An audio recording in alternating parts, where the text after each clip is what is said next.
Okay, we're at 6:05. I think we're ready to get started. Thank you everybody for joining us here tonight. My name is Jessica Medina, serving as communications manager for this project. And we're here tonight to discuss the D Street Traffic Calming and Active Transportation Quick Build Project. We have our team here with us tonight. I'm going to kick it over to Christopher Bolt, Director of Public Works and Utilities. And Bjorn, would you mind taking down this slide for a moment just so we can see everybody? Thank you. Okay, Christopher, take it away.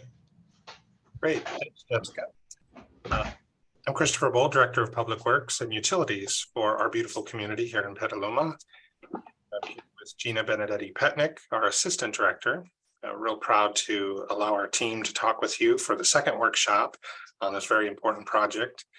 As we start off, I just want to convey that we take safe streets very seriously, as well as community connectivity and mobility throughout our beautiful community. So very excited to show and discuss tonight's project and seek your input and your ideas to make our projects as good as they can be. With that, I'll turn it over to you, Ken Eichstedt, our Senior Traffic Engineer. Great. Thank you very much, Christopher. So I'm Ken Eichstedt, Senior Traffic Engineer for this project, and very excited to work on this after all the work that we did with slow streets at the beginning of COVID. With that, I'd like to turn it over to Bjorn Griepenberg.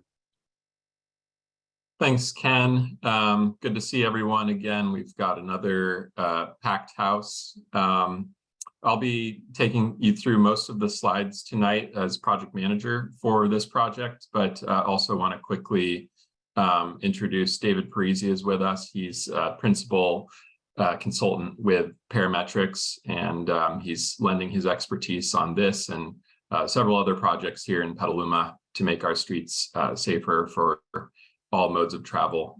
David, do you want to quickly say hi before we jump into the slides? Sure. Good evening, everybody. As Bjorn mentioned, I'm traffic engineer, civil engineer, and really enjoy working on safe streets, making streets more livable, and happy to answer any questions tonight. All right. Thanks, David. We will try. We've got a lot to cover tonight. I know a lot of folks probably want to get over to the Warriors Kings game soon, so we'll try to get through this as quickly as possible. So just a quick overview. We just did introductions. We're going to provide a little bit of background information on the project, but not nearly as much as was shared at the last community workshop. We'll walk through, spend most of our time on the proposed design, walk through in detail all of the different design elements and their purposes. And then we'll get into the public questions and comments. So if you can hold all of your questions and comments until after we get through the design, that would be great. And then we'll finish up with next steps. Before we get started with the presentation, we would love to know who is in the room tonight. And I'm trying to, I've got some poll questions here. So you'll see some poll questions launch on your screen. First one asking, what's your connection to this stretch of D Street? And how do you use D Street? Just to get a sense of who's here. And once see there we go, I can see the results coming in already. So I'll pause briefly while we wait for those.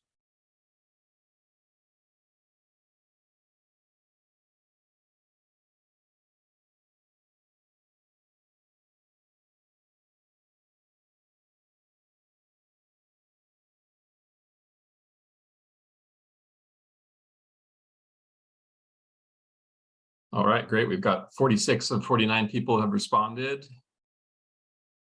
I'm going to end the poll and quickly share the results. So as you can see, many people, the majority of people here tonight live on or near D Street. That's great to see. We've got 19 folks who live on D Street, 16 who live near D Street. And then we've got a handful of people who don't live on or near D Street, but use it regularly.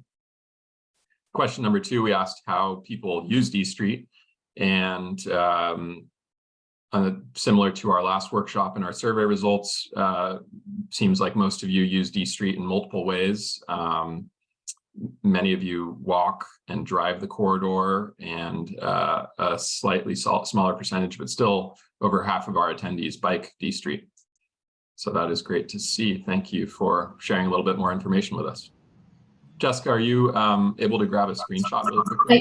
I did. I got both of them. Thanks. Awesome. Thank you. All right.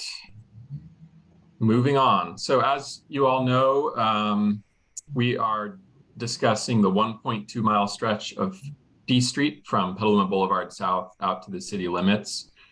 This is obviously a very well-traveled corridor, well-known corridor near several parks and schools, and also obviously a key connector between the countryside and downtown Petaluma. So why D Street? D Street has been identified actually as a street where we have a higher, where traffic collisions occur more frequently and with greater injury severity relative to most roads in Sonoma County. So this was identified in the Vision Zero Action Plan as part of Sonoma County's high injury network. And in the city's local road safety plan, which is our comprehensive traffic safety plan that identifies priority locations that need safety improvements.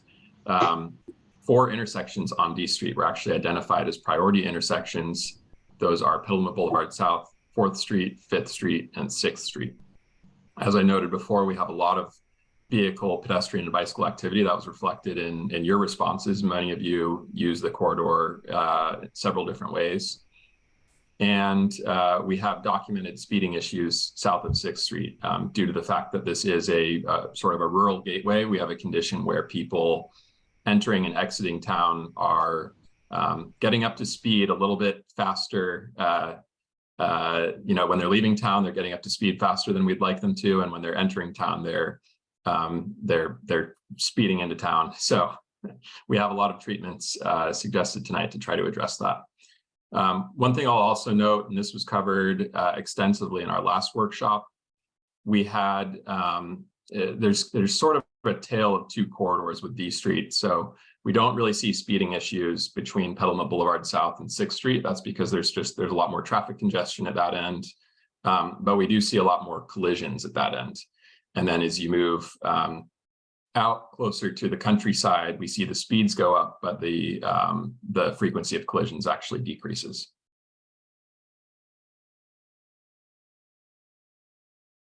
So why are we looking at D Street now?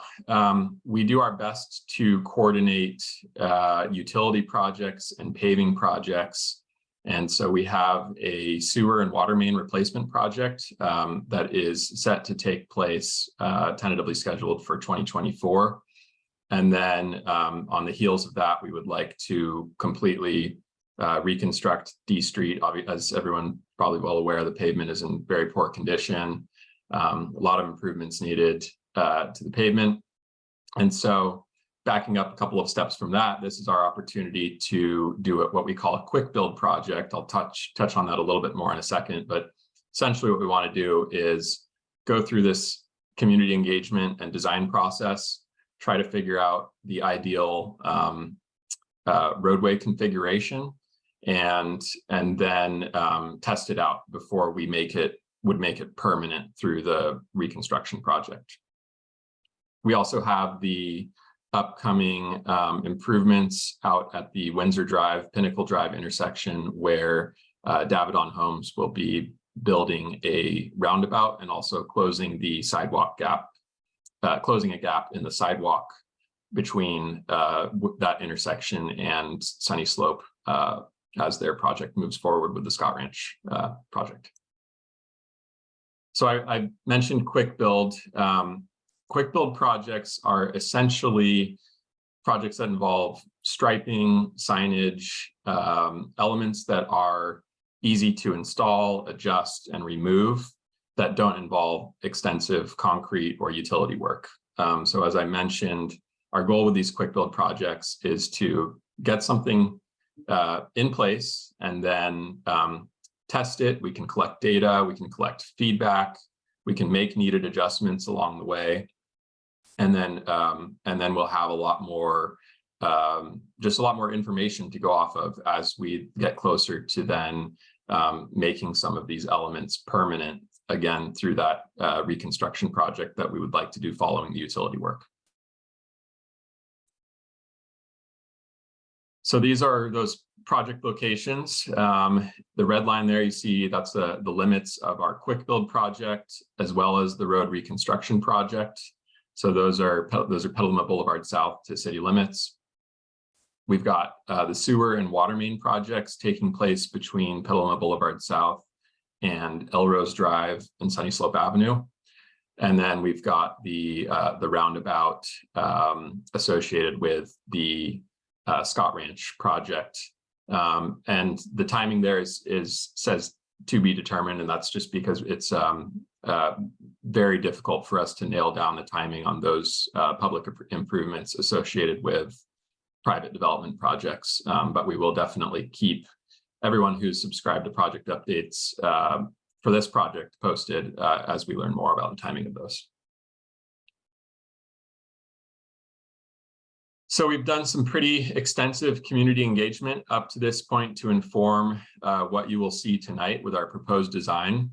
The first thing we did with this project was we reviewed our existing plans. We've got a lot of information to pull from through our local road safety plan, our bicycle and pedestrian master plan, and also the Sonoma County Vision Zero action plan.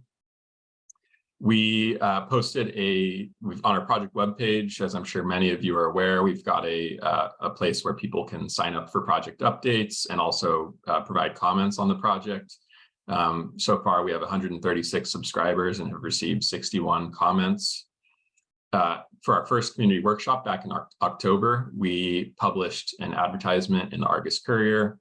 We sent out postcards to over 5,000 addresses in West Petaluma, letting them know about the meeting. And then we presented to the Pedestrian Bicycle Advisory Committee. When we did that, that's a publicly noticed meeting, but we also sent emails out to all the people who have subscribed to updates on this project. We ran an online survey for a few weeks back in October and November that received 138 responses, which is great. And again, we emailed everyone who'd signed up for updates at that point. And then lastly, for tonight's workshop, we again sent out postcards to over 5,000 addresses and again emailed folks who had signed up for updates. So I'm going to focus for the next several slides on what we heard through the project survey and as well as through the various comment forms that were available on the webpage and in the survey. And so, as I mentioned, we had a lot of responses to go through from the survey. Again, most of the folks who responded live on or near D Street. Almost everyone travels D Street regularly, who we heard from travels D Street regularly, drives it, uses multiple modes. So again, a really robust sampling of people who use D Street in different ways. We asked folks to rank their priorities for the corridor on a scale of 1 to 5, with 1 being not important, 5 being very important. And so this just summarizes what we saw from the overall response group. I will be summarizing by, or actually showing you a detailed breakdown by different respondents shortly. The top priority for this project by far was improving pedestrian crossings. Tied for second, we heard slow traffic and improved traffic congestion. The fourth ranked priority was improving bike lanes. And then the last priority was maximizing on-street parking availability. And that actually, because that scored under 3. So that was really the only item that people ranked as less important out of the 5 priorities. So on this slide, on the left side here, you'll see, sorry, I'll use my cursor here. Here are all responses. So this is the data I just shared with you. And then we also went ahead and broke out people who live on D Street. So you can see for folks who live on D Street, the highest priority was improving pedestrian crossings, slowing traffic, and improving traffic congestion. And then ranked lower were improving bike lanes and maximizing on-street parking availability. For people who lived near D Street, again, improving pedestrian crossings was the highest priority. And then slowing traffic, improving traffic congestion, and improving bike lanes were important. Not surprisingly, those who live near D Street see maximizing parking availability as a much lower priority. And then, yeah, I think those are probably all we need to cover for other very similar results. But again, parking seen as a low priority. So we went through a lot of the comments that were provided in the survey at the community workshop and in the online comment form. And these are some of the top themes that we heard. Again, not surprising, install new crosswalks with a focus on the area between 8th Street and Elrose Drive and Sunny Slope Avenue. Slow traffic, especially between 8th Street and city limits. So after people get to that last stop sign or there's a long stretch, I should say, between 8th Street stop sign and the traffic signal at Elrose and Sunny Slope. And that's where we've definitely seen some speeding issues. Several people asked us to look into ways to improve traffic congestion at the signalized intersections. And we've got 3 on this corridor. So we've got Elrose, Sunny Slope, 6th Street, and Petaluma Boulevard South. Improve bike lanes. And then we also heard a lot of opposition to the truck route designation. That's really the only item that we're unable to influence through this project. I think what you'll hear tonight in the proposed design, we've been able to address all of the other themes presented here. The truck route designation is something that's established through council ordinance. And so that's a much bigger consideration, not part of this project. So the next several slides will focus on what I'm sure many people will be interested in tonight, which is the really the roadway configuration. And we'll start with the stretch between 4th Street and Laurel Avenue, because that is a uniform stretch where you have a consistent roadway width of 42 feet, which unfortunately is not wide enough to provide parking in both directions, bike lanes in both directions, and travel lanes in both directions. So these were the 4 different configurations that we shared at that first community workshop. I'm going to start in the top left here. So this is basically the existing conditions. We've got parking in both directions and no bike lanes. So these at one point the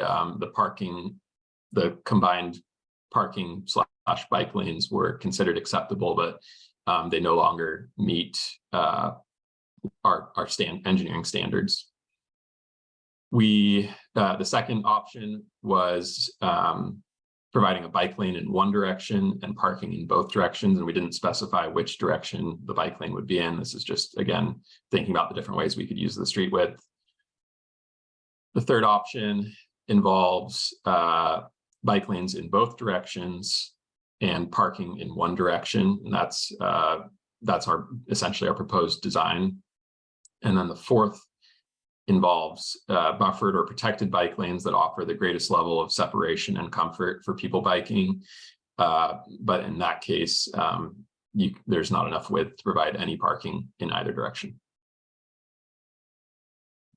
So again, going back to the survey results, the bike lanes in both direction, parking in one direction was the preferred configuration from people who responded to our survey. And then, like I just did with the priorities, here's a breakdown by response types. So you see all responses here on the left, bike lanes in both directions, parking in one direction. For those who live on D Street, slight preference for parking in both directions and a bike lane in one direction. And just behind that, the proposed design of bike lanes in both directions, parking in one direction. For those who live near D Street and for those who do not live on or near D Street, but use the corridor regularly, we had a little bit more, less of a priority for parking and more preference actually for the buffer to protected bike lanes in both directions. So realizing that this design process would involve trade-offs between bike lanes and parking, we decided to go out and do parking counts. And what we found, so sorry, I'm getting ahead of myself. We did 3 counts, all on weekdays. We chose non-holiday periods when school was in session, and we chose 3 different times of the day. We did counts at 7 a.m., 2:30 in the afternoon, and also at midnight, just trying to get a sense for the real 7 a.m. and midnight counts really address residential use of on-street parking, and then the 2:30 time frame is more to assess what's happening sort of midday, afternoon. Maybe it's not residents who are parked out front, but other folks visiting people who live on the corridor, or possibly people working at the residences along the corridor. So we found the counts were all very, very similar. We counted 27, 30, and 33 cars respectively along the whole corridor. And that came out to a 14% average utilization. So what that means is at any given time, what we observed, about 86% of the available on-street parking on D Street is vacant. And we did this, we took counts by side of the street and by block. So we have a clear idea of where parking utilization is highest. And what we tried to do in our design was actually provide on-street parking where we saw more utilization, knowing that we would need to alternate. We could only provide parking on one side of the street at a time if we were to provide bike lanes in both directions. So here's a summary of that data. From 4th to 8th Street, there's definitely a little bit more parking activity, but still, again, very underparked in the, so we'll call this, we're going to refer to the outbound and inbound directions. So inbound is traveling towards downtown, outbound traveling towards Elrose, Sunny Slope, traveling out towards the country. So from 4th to 8th Street, in the outbound direction, we only saw 5 cars, which equates to 9% utilization. On the inbound direction, we saw over 14 cars, which equates to just over a quarter utilization. And then from 8th Street to Laurel Avenue, it flips, but really both sides of the street there are very underparked. The outbound direction, about close to 7 cars, 12% utilized. And then on the inbound direction, very little parking, 3 cars for 5% utilization. And if you're wondering how we get the utilization, what we do is we basically add up all of the curb space that isn't red curb or driveways, and then divide that by 20. And that's a pretty good estimate of the number of parking spaces that are available. So starting with the proposed lane configuration from Petaluma Boulevard South to Sunny Slope, Elrose Drive and Sunny Slope Avenue.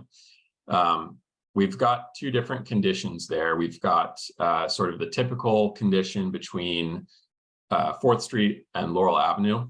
And then we've got the signalized intersection approaches at Petaluma Boulevard South and Sunny Slope Avenue.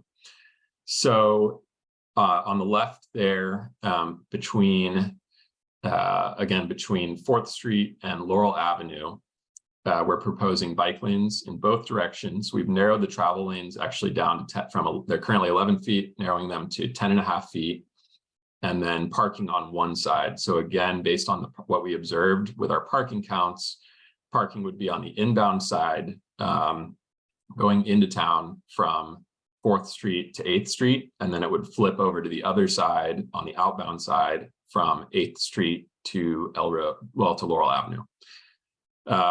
And then at the signalized intersection approaches, there's no parking because we need to make room for those left turn lanes. And that's where things get squeezed down a little bit. The bike lanes go down to 5.5 feet, and that's just to make room for, again, you've got two through lanes and a left turn lane. So these, not sure how well people can see these. It probably looks a little, it's probably hard to see what's going on. This is just showing what I was just describing. So again, going from right to left, starting at Petaluma Boulevard South, we've got bike lanes in both directions with that left turn lane. And then from 4th Street going towards 8th Street, we've got parking on the inbound side. We'll talk about this a little bit later, but what you see here is actually a traffic diverter to support the 5th Street neighborhood greenway. So again, now we're looking at 6th to 8th. You've got parking on the inbound side, and then from 8th out to Elrose Sunny Slope, parking flipping over to the outbound side.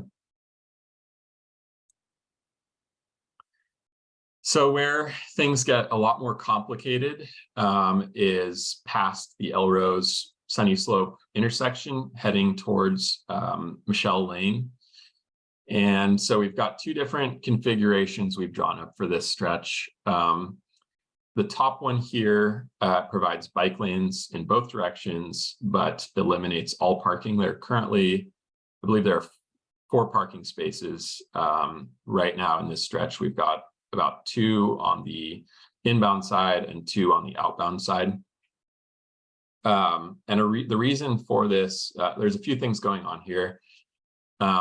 One thing we've got this redwood tree, which is right where the sidewalk ideally would be. And so what we've actually done here is provided some space for a future sidewalk to be installed around the tree.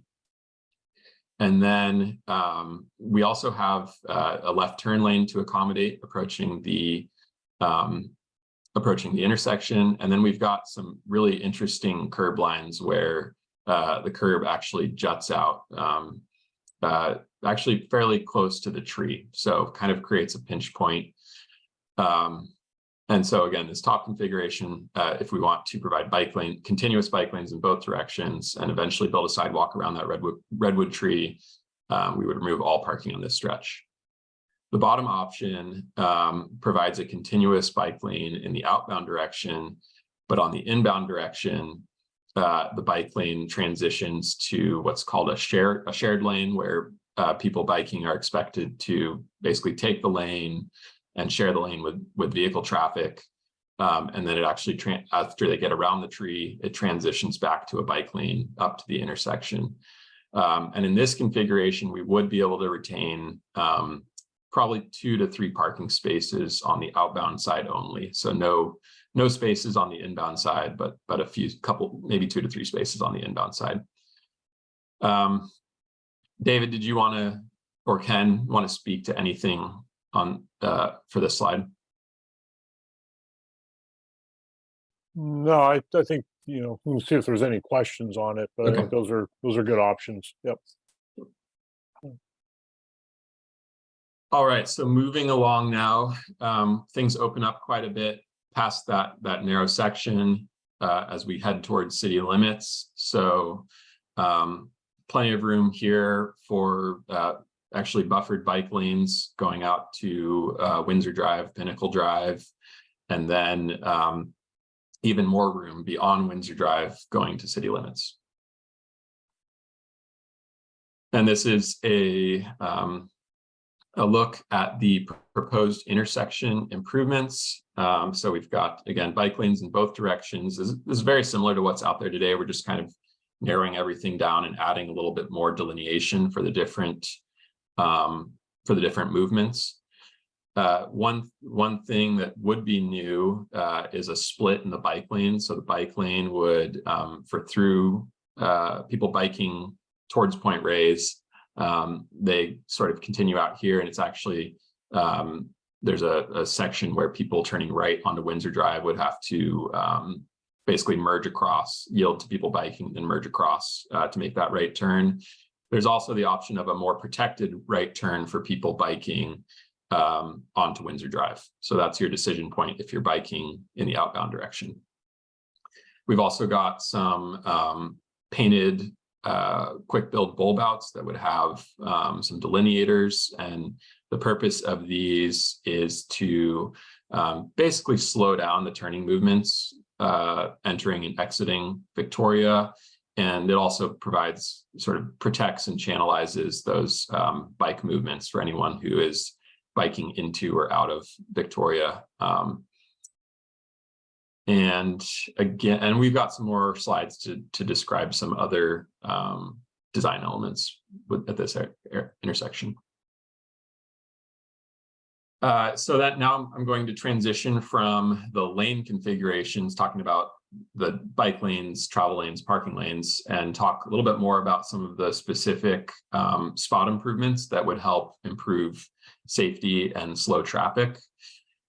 So first, talking about some of the default intersection improvements that we would be installing throughout the corridor at every single intersection of crosswalk. We've got parking prohibition at the intersection approaches. So on the side of the street where you have, where we would be able to provide parking, we would install red curbs for 20 to 30 feet. And what this does is it just ensures that people have much more open sight lines at the intersections. We would also, wherever parking is provided, install quick build bulb outs. This is a photo of one we actually just installed over at 10th and B Street. And what these do, it reinforces the parking prohibition at the intersection, but it's also it also brings pedestrians out into a more visible location as they're waiting to cross.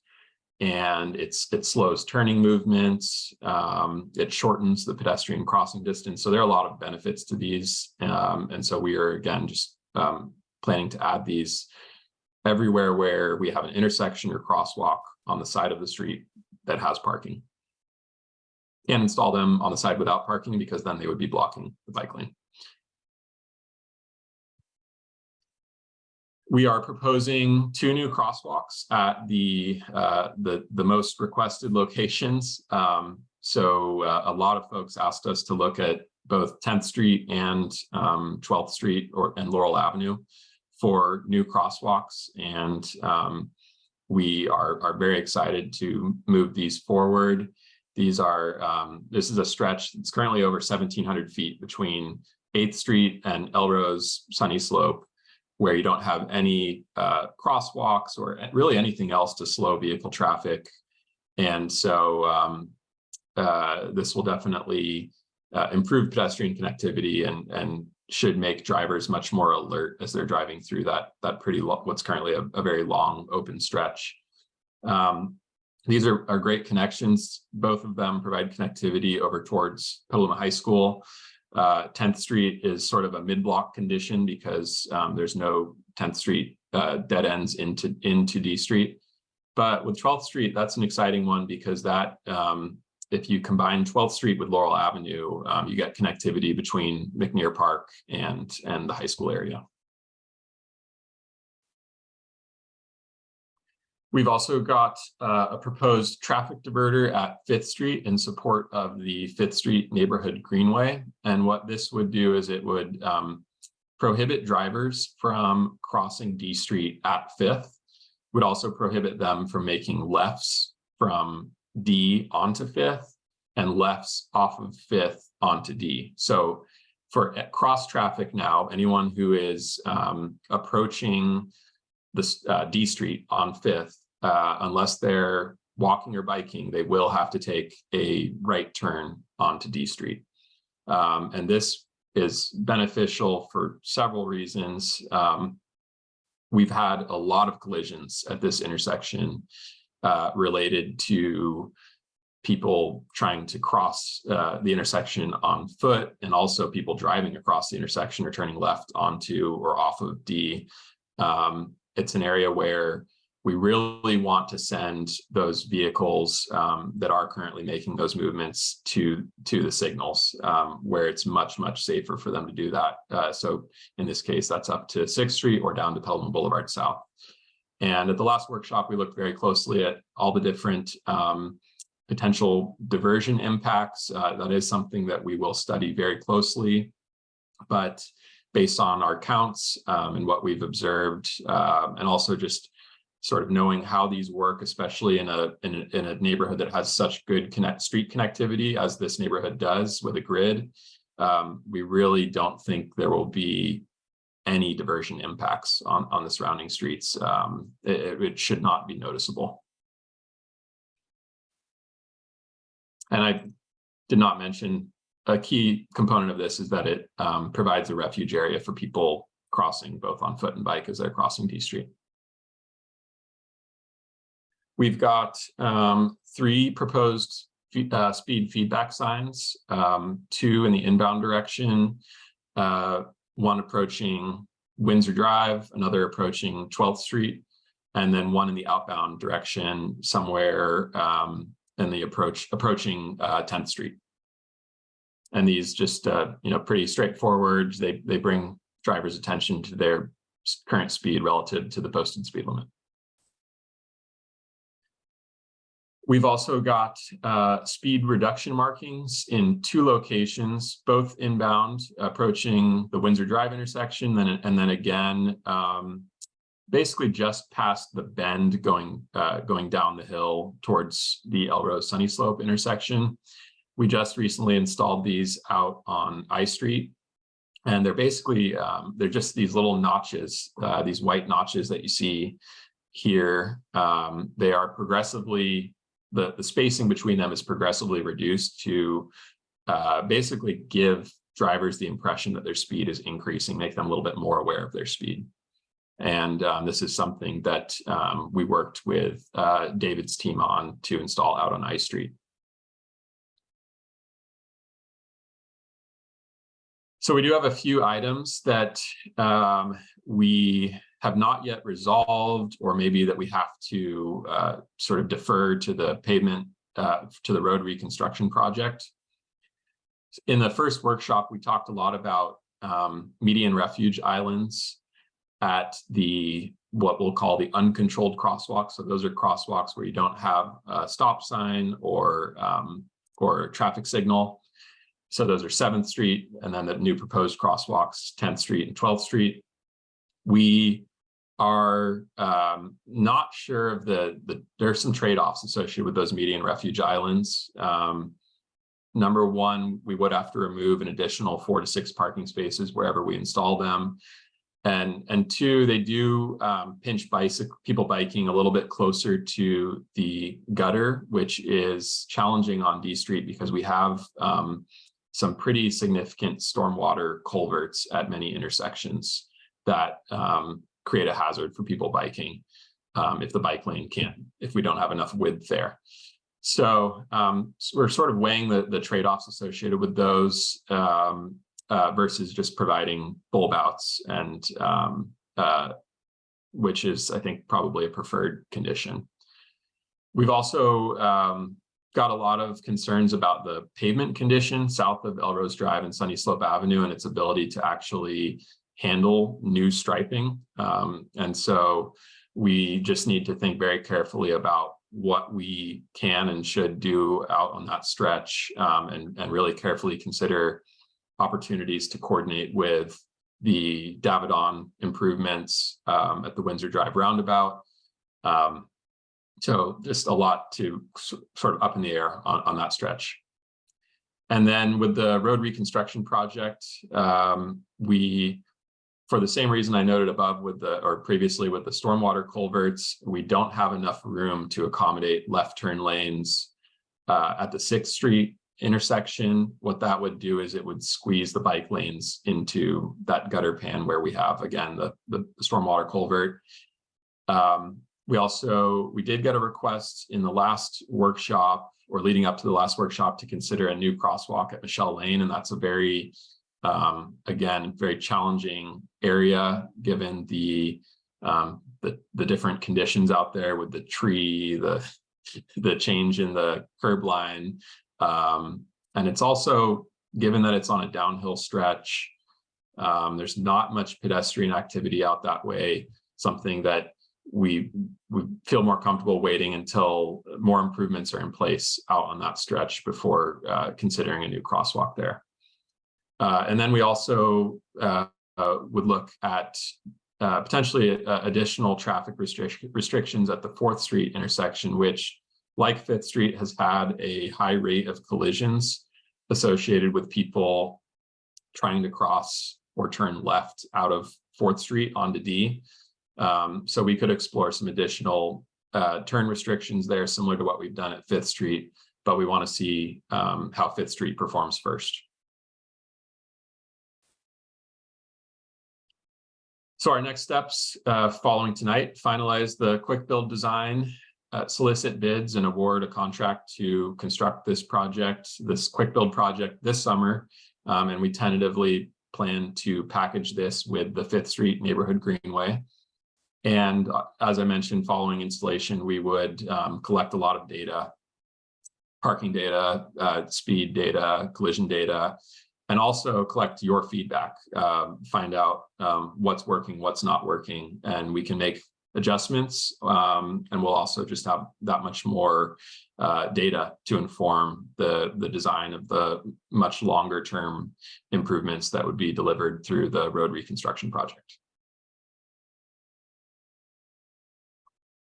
So with that, I think we're ready to get to the questions and comments portion. I'll pause and see if anyone from our team wants to add anything or wants me to revisit anything.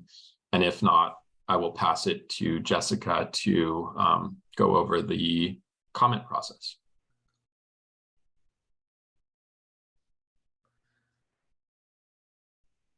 Not seeing anything.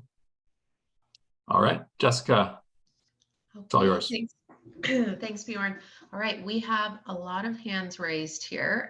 So everybody, I think everybody's got the hang of it, but if you would like to comment, please raise your virtual hand or press *9 if you're participating by phone. And then I'll call on you and you can begin speaking.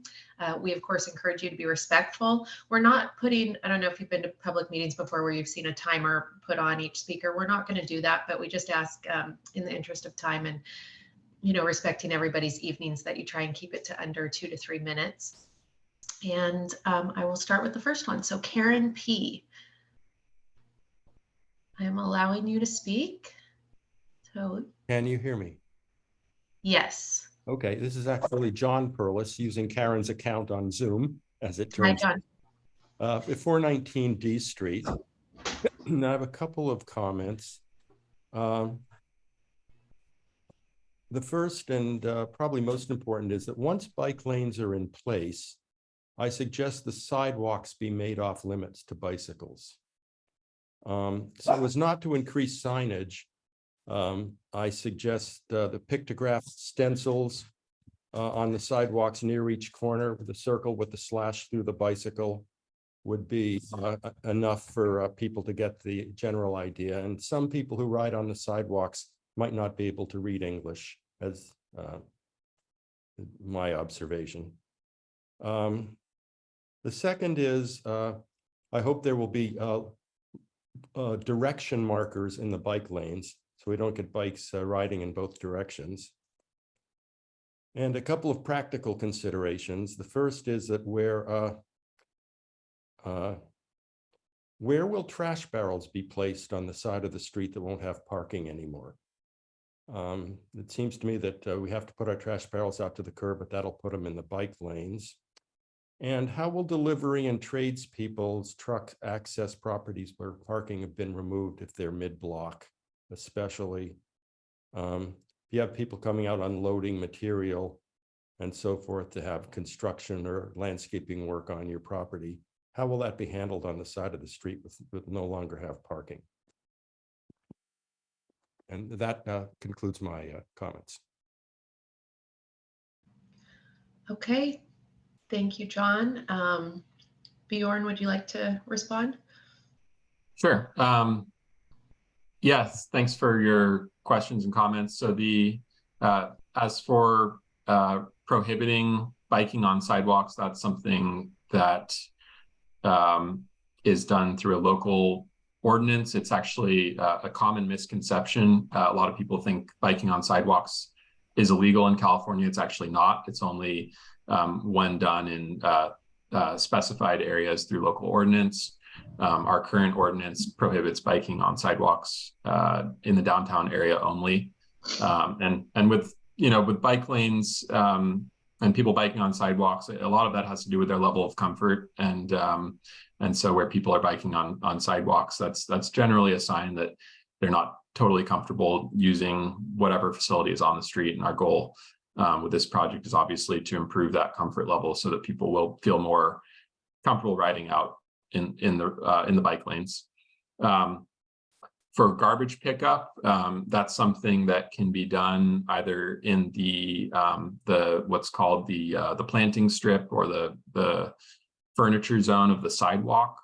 So placing trash can at the edge of the curb, Recology is okay with that. If you can't do that because you've got street trees or other landscaping in the way that doesn't allow you to place your can there, then you could consider placing it at the edge of your driveway, possibly.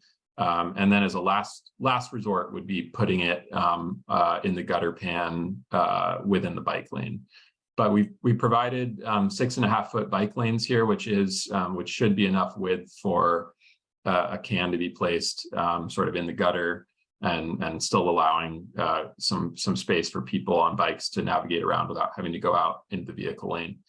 And then as for the question about deliveries and other sort and tradespeople, I think the priority would be, the preference would be for people to utilize driveways as much as possible wherever parking is not provided, and to utilize the on-street parking on the other side of the street wherever. Yeah, sorry, I'll pause there. David or Ken, anything to add to that? I think you covered it, Bjorn.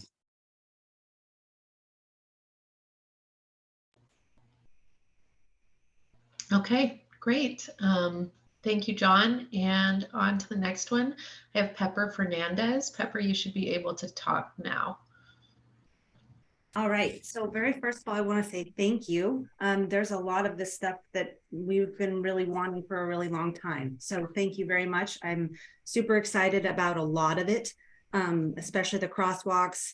I like a whole lot of it. My questions are, the first one is 3 counts. You did 3 counts, and just to confirm, these are all during winter and during a bit of an outlier winter as well. So obviously it couldn't have been done during summer. And so I just wanted to confirm that. The second thing was, can you explain a little bit more about the bulb outs not being on what side? They would be on the side that doesn't have parking, correct? Because they would block the bike lane. And I want to know what you guys think about if they're not protected and buffered bike lanes and we're not doing bulb outs in those areas.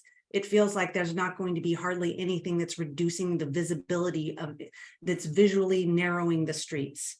It feels like we're kind of just trading things around.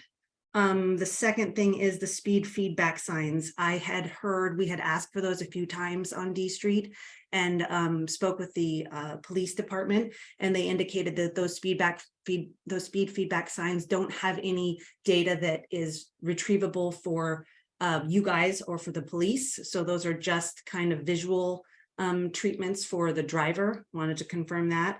The second one you said that you'd put, or the, I guess, fourth one, you'd put the speed reduction markings at at I Street. And have you, what's come back from that? What's the feedback? What's the change been?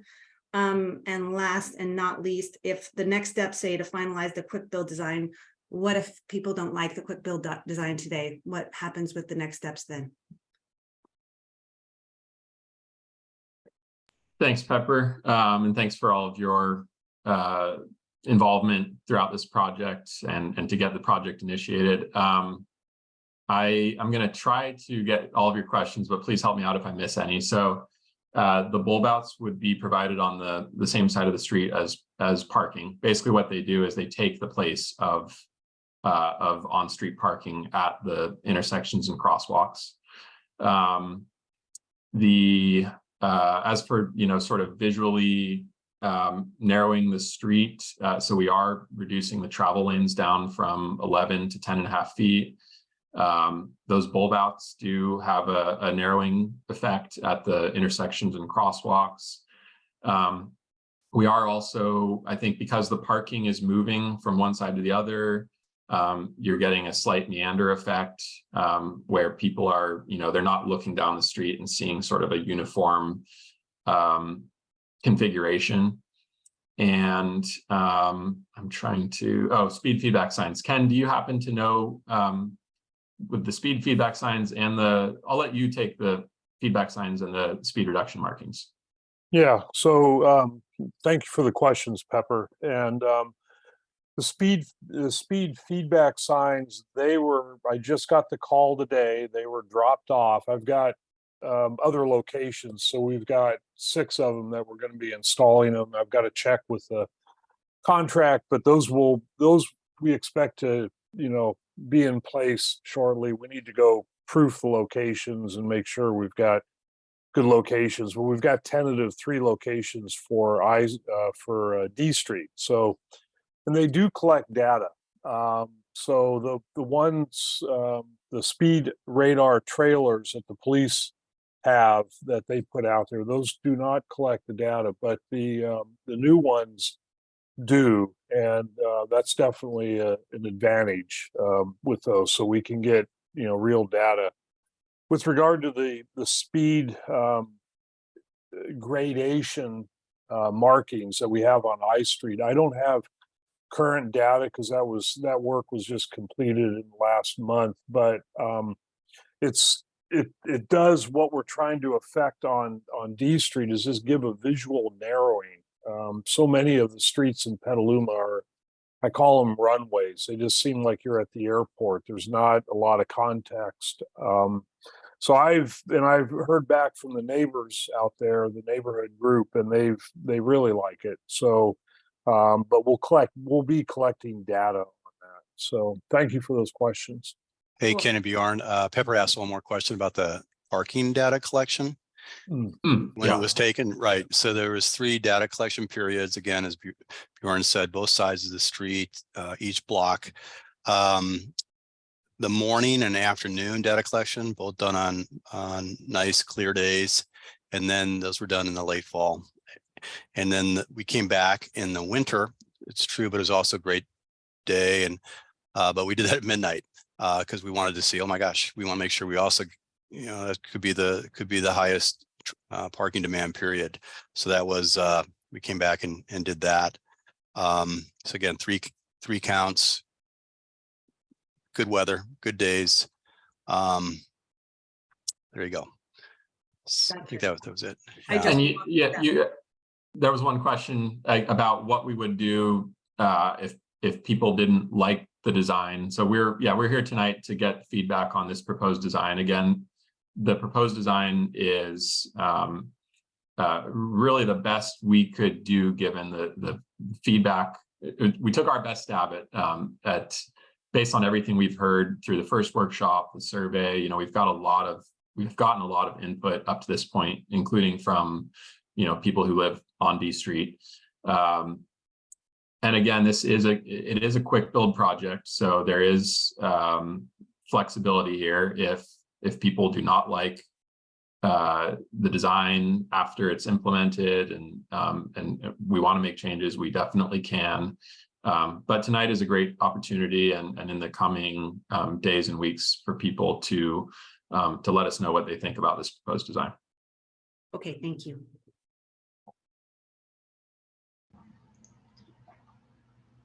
Okay, great. Thank you, Pepper. Next, we have Carolyn Statz. Carolyn, I'm going to allow you to speak. Hi, can you hear me? Yes. Excellent. So first, I just wanted to thank the group for all of the work that they've done to put this together. I agree with a lot of the comments that I've already heard. I have a few questions, really more around, I understand this is a quick build design. But it seems like, or I should say, Anne, it seems like with more people hearing about it, so I live on D Street, but I didn't get a postcard. So I'm curious, did postcards go to all of the houses on D Street? Because we know where those houses are for sure. We wouldn't have to guess. But I never saw a postcard, and actually a few people on D Street didn't. So that's just a point, since this is the street that we're talking about. When it comes to a lot of the data from which you formulated your plans, it came from one workshop, but I see that there's multiple workshops. So one of the things I'd like to ask is that you have a mechanism for polling your audience at each workshop, and you can compare those. Because if I didn't know about the first workshop and a lot of other people didn't, then our input actually wasn't included in all the graphs. And 138 people is not really a huge sample size. So I'd just like to put out there that I think you should consider capturing that data. I'm a expert in AI and computer technology. So having that data and looking at it after each meeting, I think could help your process and probably be more reflective of the people who are interested, at least interested in the results, if not all the people who are going to be impacted by it. So that's a comment. Then I'm also curious if it's possible on your Zoom meetings, you know, working for the County of Sonoma, I have a great understanding of dealing with public meetings. But one thing that would be nice is if there was the possibility to have a chat, so that if we can't stay on the call for the full 2 hours, we could have our questions ready. We could post them in the chat, and you'd have them, you know, at least you'd have them to respond to, or to factor into the conversation. So that's just another, because not everyone will stay on until all the public comments are made. And then I had one last comment. I may have not seen this right, Bjorn, when I was just watching the presentation, but I think there was a grouping that had walkers, people who walk and bike on D Street in the same category. I'm not 100%, so if I'm wrong, I apologize. We are focused a lot on the bike lane or bike lanes, but kind of hearkening back to the 4th Street residents' comment, just crossing D Street at a designated area is not always easy on the weekend, especially because we have these big groups who come in from out of town, and they are not always respectful of the traffic laws. So I just want to make sure that when you guys are looking at the solutions, you know, that pedestrians are factored in separately. They are the most at risk from cars and bicycles. So that's just part of the plan, because living on D Street, I can say, excuse me, a lot of people walk this street. And the most bikers I see are really the group events coming through, and kids. But there are a ton of people who are only pedestrians on this street. So I just want to make sure that that group is not, you know, that they're really looked at separately and distinctly. And that's all. Thanks, Carolyn. I'll quickly address that sort of the latter portion of your comments. So the yeah, we haven't done nothing has combined people biking and walking on the corridor, whether it's been the poll questions we've used at the workshops or anything in our survey data. Those have all been looked at as separate modes. We did have some other descriptions with walking. We had assistive mobility devices, which would include walkers or wheelchairs, and we also had jogging. But yeah, no, we do not combine those two modes. And I think that's, you know, consistent with what we saw in the poll results tonight and the survey data, that a huge percentage of people who have been participating in these walk and drive the corridor. And then Jessica, I know a lot of Carolyn's comments went more to the communications and the postcards and everything. So I'll hand it over to you for that. Yeah, thank you, Carolyn. I appreciate your feedback. And this is actually, I've heard this recently from multiple neighborhoods that they're not receiving the postcards. I'm getting information that the addresses we pull are from the recorder's office and they can be out of date sometimes. So we will definitely look into that. And the intention was to notice everybody living on D Street, along with the whole area that we sent postcards to. So I apologize you didn't get a postcard. We intended that you would, and I will look into why that didn't happen. So thanks for making us aware. And I think aside from the, sorry, go ahead. My only other comment was around polling the audience. Yes. More yeah. than one meeting, especially as more people start joining. Like, I don't, how many people are, can you tell how many people are on tonight's call? There's 56 right now, and it's Right. hovered around that number since we started. But it would be interesting because you're sharing more data and more information that you poll the audience, if you want to make it more meaningful from a feedback standpoint. Okay, great. And I appreciate your comment about having the chat open. I know we've done that in past public meetings, and we haven't done it recently, but I appreciate that not everybody can stay on for the full 2 hours, and to be able to leave a question would be great. And then we can address it. And if they want to go back and watch the recording, that would be a good way to get it answered. So thank you for that. We do also have, thanks, Jessica. We do also have that comment form on the project webpage is always open, as well as, you know, my email address is on the the project webpage, which is available. You know, people can shoot me an email. We'll be sure to post the meeting recording and tonight's slideshow to the webpage, and you know, can continue to take feedback. So feel free to circulate the project webpage and all of the meeting materials with your neighbors and other folks who may be interested. And we can also look at adding language around what Bjorn just said. You know, if you have a question you'd like answered in the meeting, you can submit it via the comment form on the webpage or something like that. So we'll look at addressing that concern. I think that's valid, and thank you for sharing. And am I missing anything? No, that's it. Thank you. All right, great. Thanks. Okay. Next person, I have Bill Reed. I'm going to allow you to talk. So you should be able to speak now, Bill. Hey there, I just clicked raise my hand, so that was quick. Thanks so much. Okay, great. Thanks so much for all your work and analysis. It's really great to have all this energy going into it.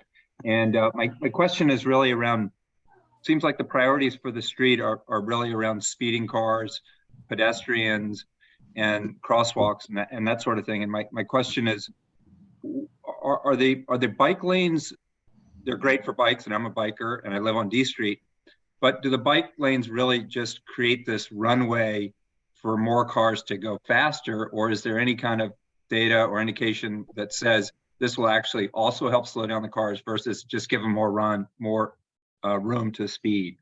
So that's my concern with kind of the plan we're looking at. But again, thanks for all your work. Thanks, Bill. David, do you want to take a stab at that question and sort of, you know, the overall traffic calming effect of all the different striping elements that we've got? Yeah, sure. Thanks, Bill, for the great question. So there's a number of traffic calming elements, as Bjorn mentioned and showed with some of the diagrams, including the cross sections and the plan views. They range from narrowing the lanes to 10.5 feet, depending on the segment, from what they are today. There is some meandering that's going to occur too, not abrupt meandering, but meandering that's going to be consistent with the lower speeds we'd like to see on the street. There'll be other pavement markings along the street. I think we talked earlier about some of the speed reduction markings as you're coming into the city.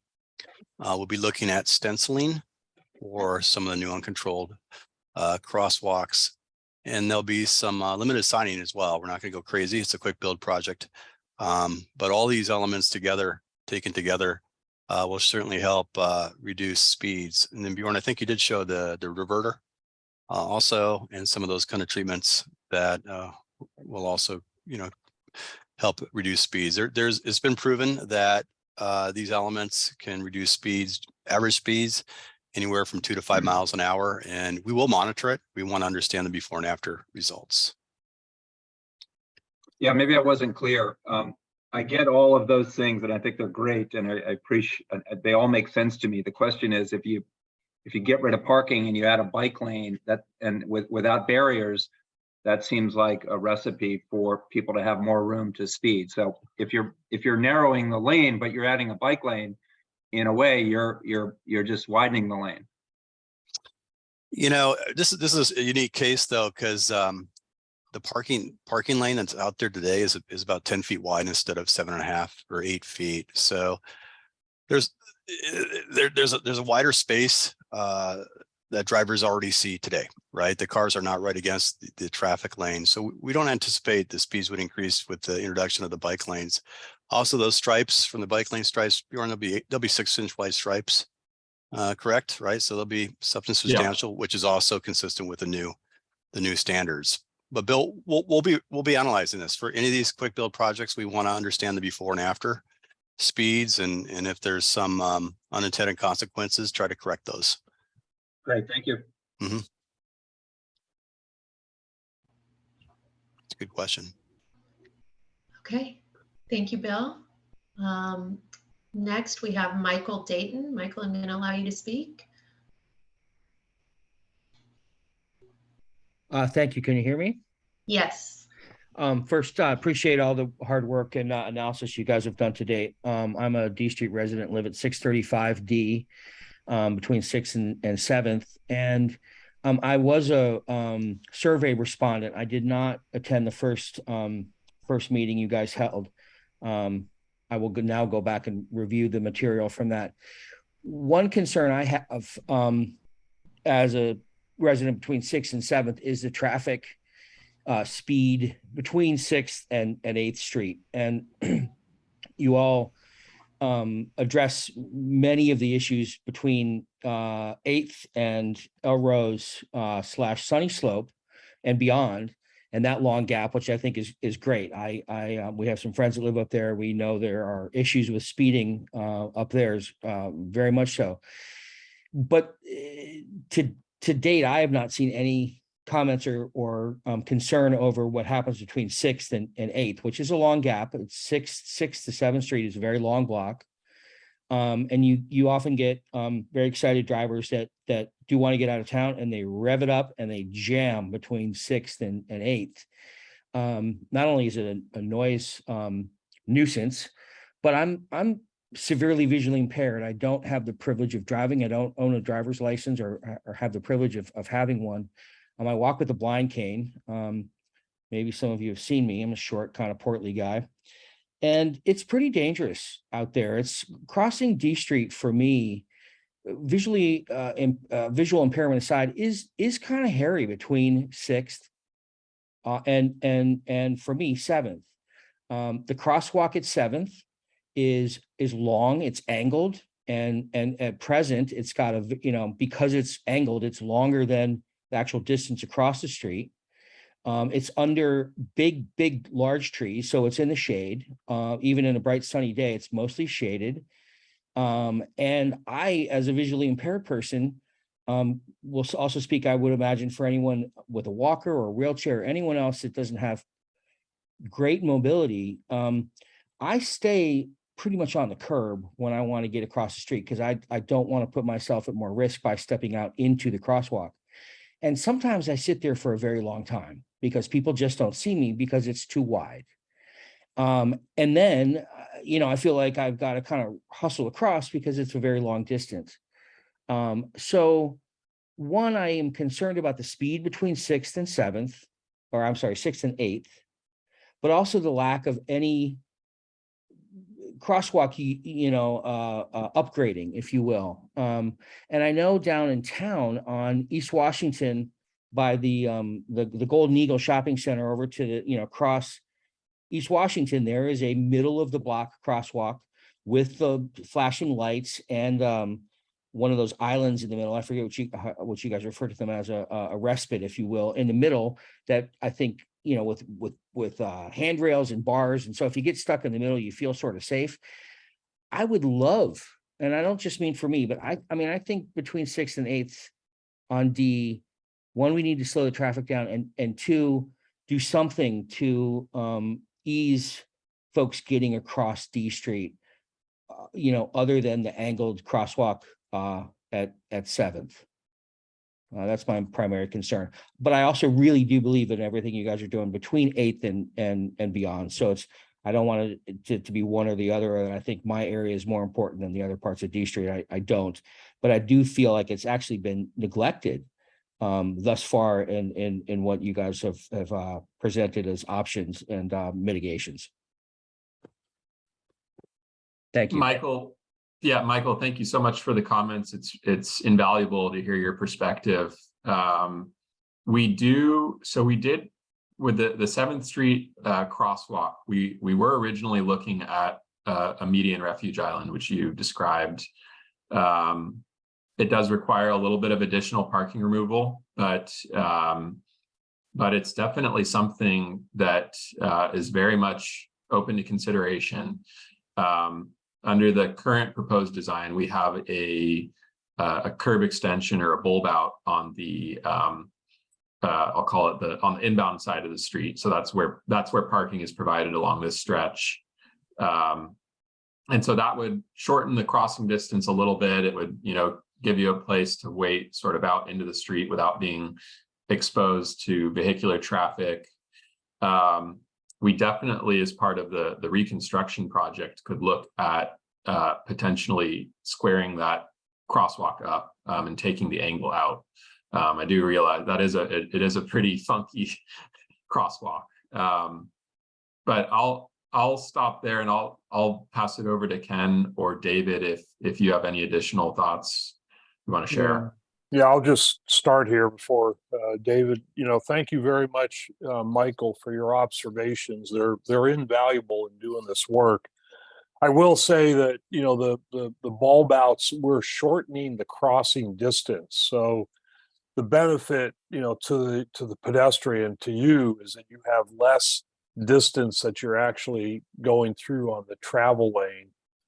The benefit to the motorists is they have less time to wait. So it's a real, that the bulb outs, affect a lot of real good on the corridor. The other thing is, I would like to get a rectangular rapid flashing beacon on that, because I fully concur with you. It's in the shade, the big oak tree there.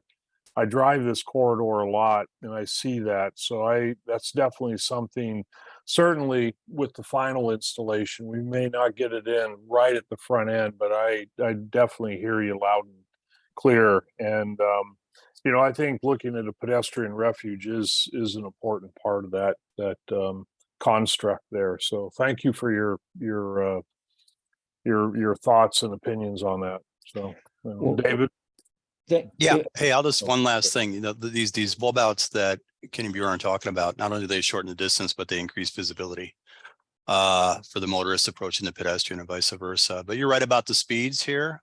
Posted limits 30, and the city's measured the speeds, 85th percentile speeds, the speed at which 85% of the people drive at or below, at 36 miles an hour. So again, part of the objective under the striping and meandering and whatnot is to get that speed down. So very valuable input. I think maybe, we can try to see if we can unkink the crosswalk a little bit. We'll see what we can do there. Well, two final comments. I'll make them very brief. Just positive feedback for the bulb outs in other parts of town. As a visually impaired guy, I really like them. I feel safe at them. So where you have installed them, When I'm crossing the street, I feel protected by the painted, concrete curbs you put down, and they're very, I'm not 100% blind, so I can see that, motorists, obviously they see them, and they're effective in the way you guys all speak. So I guess that's to the benefit of other folks in the meeting. I find them very useful. So I'm very much in support of that. So thank you for that. One other thought just about the crosswalk at 7th, if we brought it closer to 6th Street, the 6th Street side. So I guess the northwestern edge of 7th rather than the southwestern angled. One could go from the corner of 7th and D if you were coming from C and run that crosswalk straight across there. And you'd cut down on the angle. 2, you'd be out from underneath the oak tree in the shade more. And I think it's not quite D. It seems to be not quite as wide right there. It gets a little wider almost at 7th where it seems to fan out even more. So that's just a final last comment for consideration. And I'll you don't have to address that, but I appreciate it. Thank you. Okay, thank you, Michael. Next we have Bruce Hagan. Bruce, I'm going to allow you to speak. All right, thanks everybody. I really want to appreciate the staff there for this long overdue work. I'm the co-founder and volunteer of Safe Streets Petaluma, and I love driving to and from my home along D Street. I live further off D Street, but I'm often tailgated and vibed by people because I drive slow like my kids live here.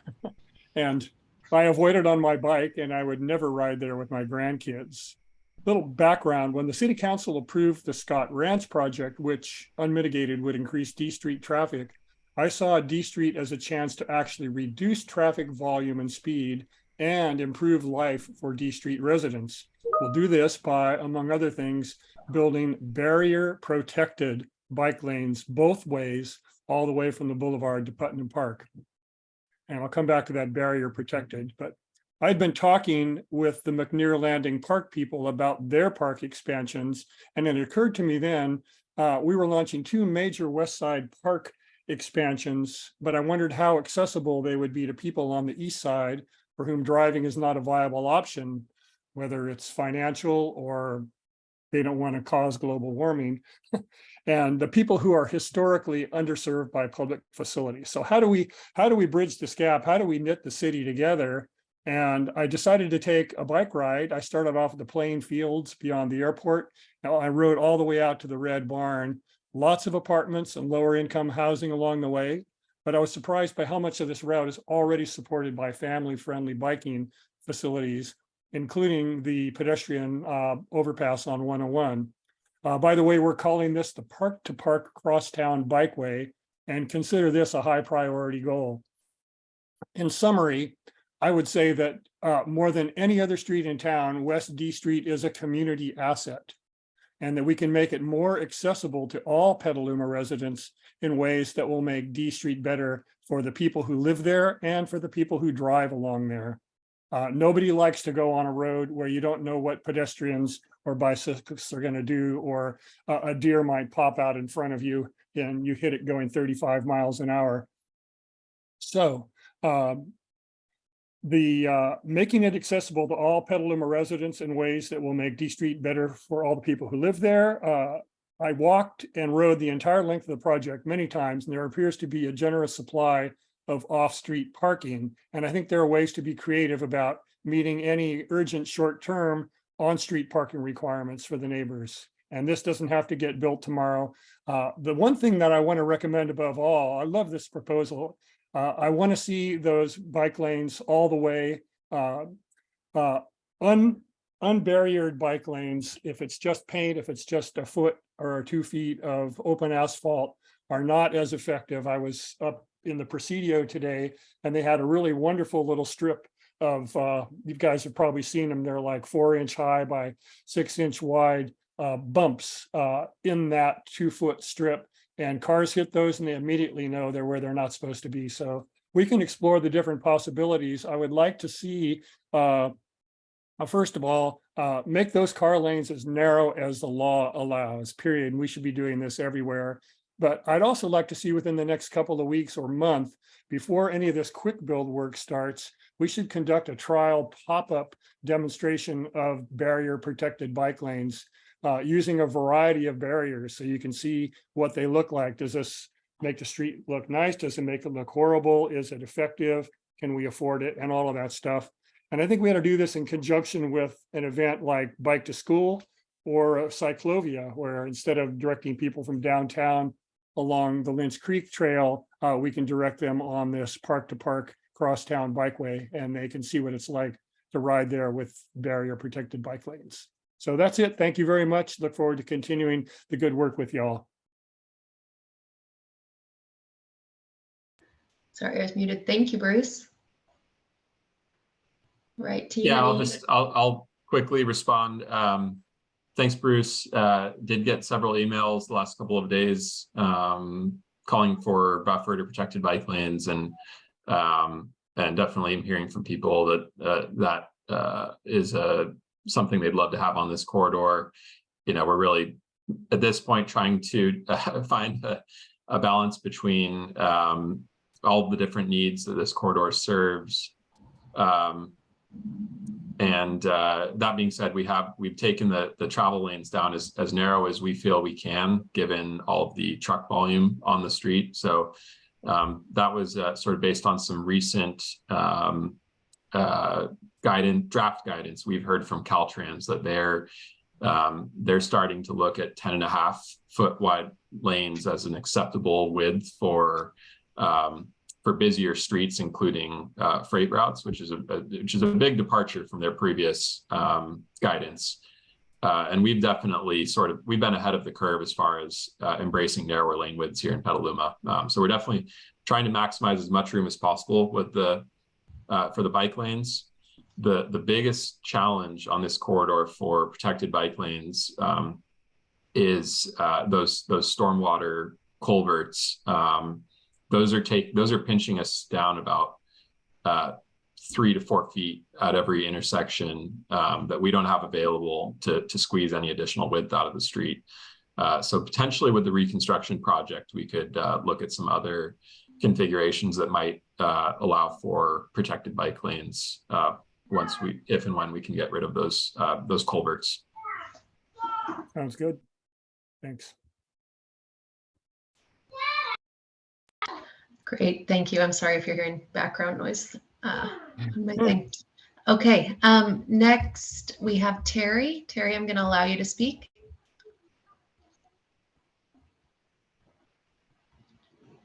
There we go. Has there been any kind of traffic study on the number of bikes per day that use D Street? So that's one question. And your note says that they're going to replace the sewer down the middle of D Street, which they did when Victoria went in. So I don't understand why they need to replace it again, because it was slipped with ABS all the way from Victoria down to 4th Street, I believe. And but we do need storm drains, which we don't have right now. All they use is the curb for this all the way to 8th Street. So any of the water that comes down from Sunny Slope or the artesian well that runs on the corner of 10th and D Street that comes around the corner, that has been for I don't know how many years now. I mean, I've lived here for 45 years, and there's a low spot in front of my driveway, and on many occasions when bikers would come up during the summer months, the algae was still growing there to the point where they would just slide and fall down. And so we currently have a lake in front of our house that will probably last up until August. So that makes it a little more difficult. And so storm drain replacement, or I shouldn't say replacement, I should say addition, because the 800 block of D Street is extremely level. Also, you did your car counts, but I don't know if you did any summer car counts on a Sunday or a Saturday. My next door neighbor probably has 10 parties a year with 20 to 30 cars. So when he has his first party next year or this summer, I have the feeling that there's going to be a lot of complaints about parking only being on one side of the street. And then, has anybody looked at the left-hand turn right in front of Gina's house into the post office? Because if you talk about traffic backing up and everything, it backs up a lot there because somebody wants to make a left-hand turn to do their mail drop. Also, you were saying that the speed limit is 30 miles an hour between 8th and 6th, and there's no reason for it to be 30 miles an hour. And same thing in the 800 block of D Street.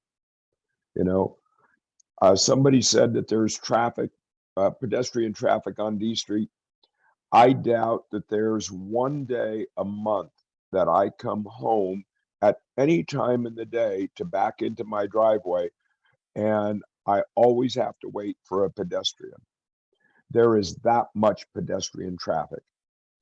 And also, John had asked about the garbage cans. I used to put them on the parking strip, on the planter strip, and Recology complains they want them out in the street. So we put them out in the street. So maybe Recology themselves say it's okay to put it on the parking strip, but the drivers complain. You get a little notice on your can that says we didn't pick it up because you didn't put it in the street. And I think that's it. If we did have the chat, I would have been able to write them all down as I thought of them, and it would have been really nice. So the IT person that suggested the chat, I think is a really good idea, because then I could type what I want instead of scribbling my notes that I can't read now.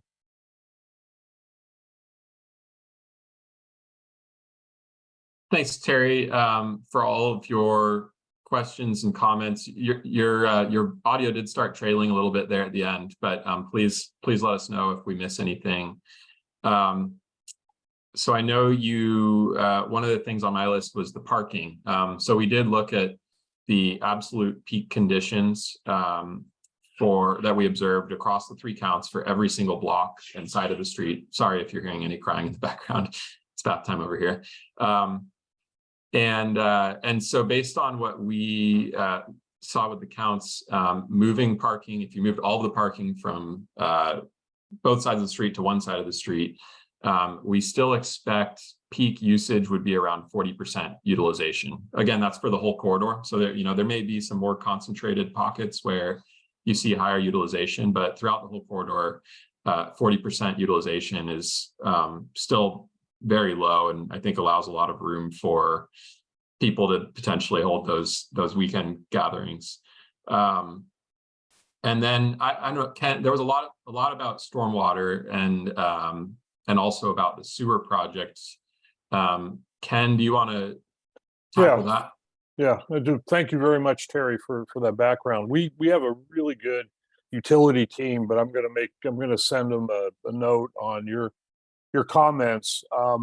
But just to D Street is very old, and they may have slip lined the sewer.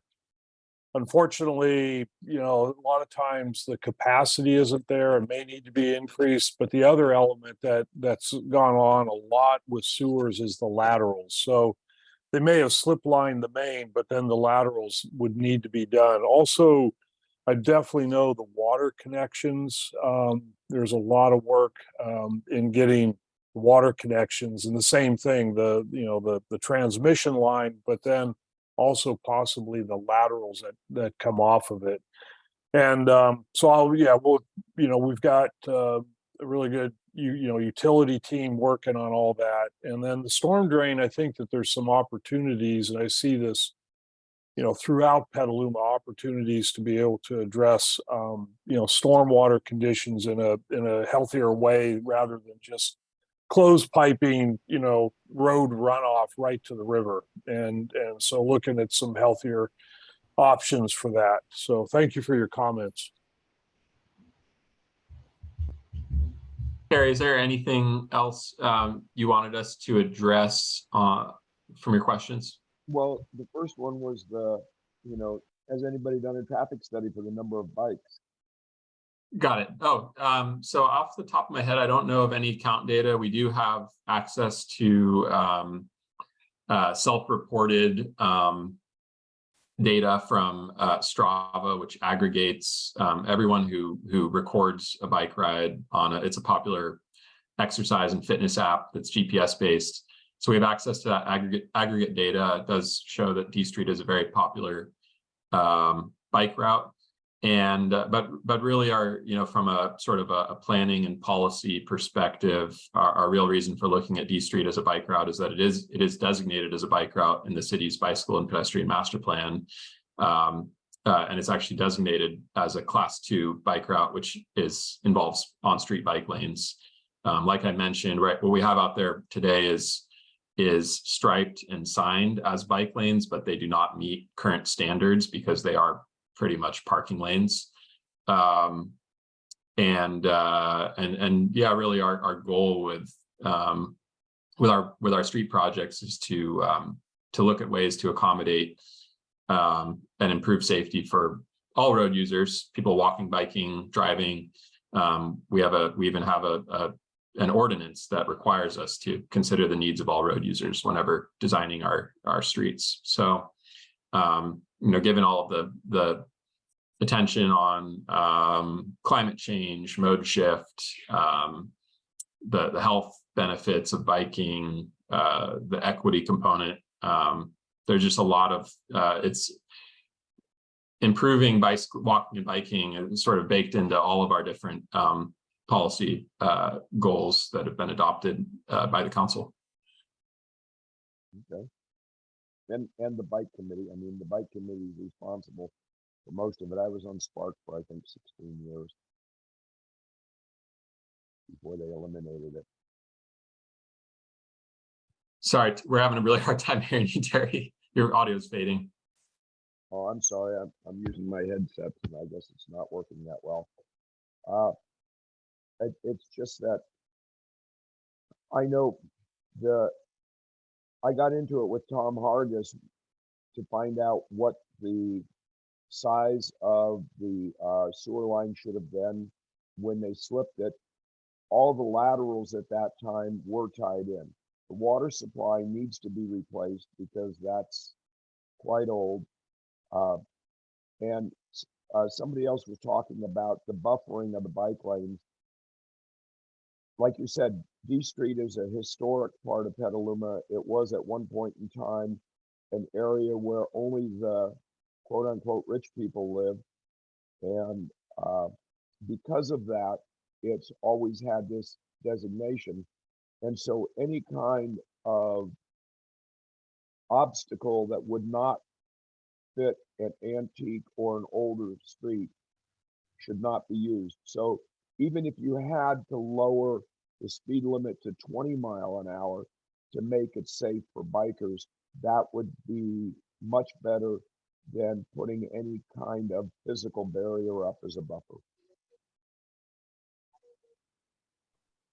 Thanks, Terry.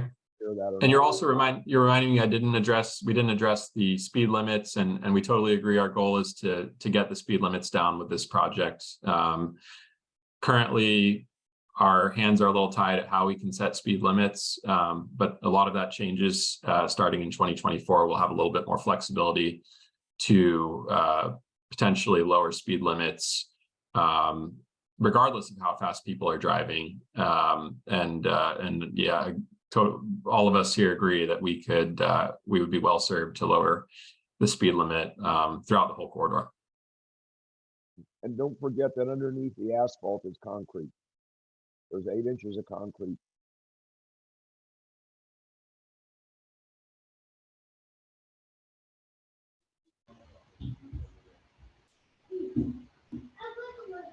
Okay. Thank you, Terry. Next, we have Nathan S. Nathan, I'm going to allow you to speak.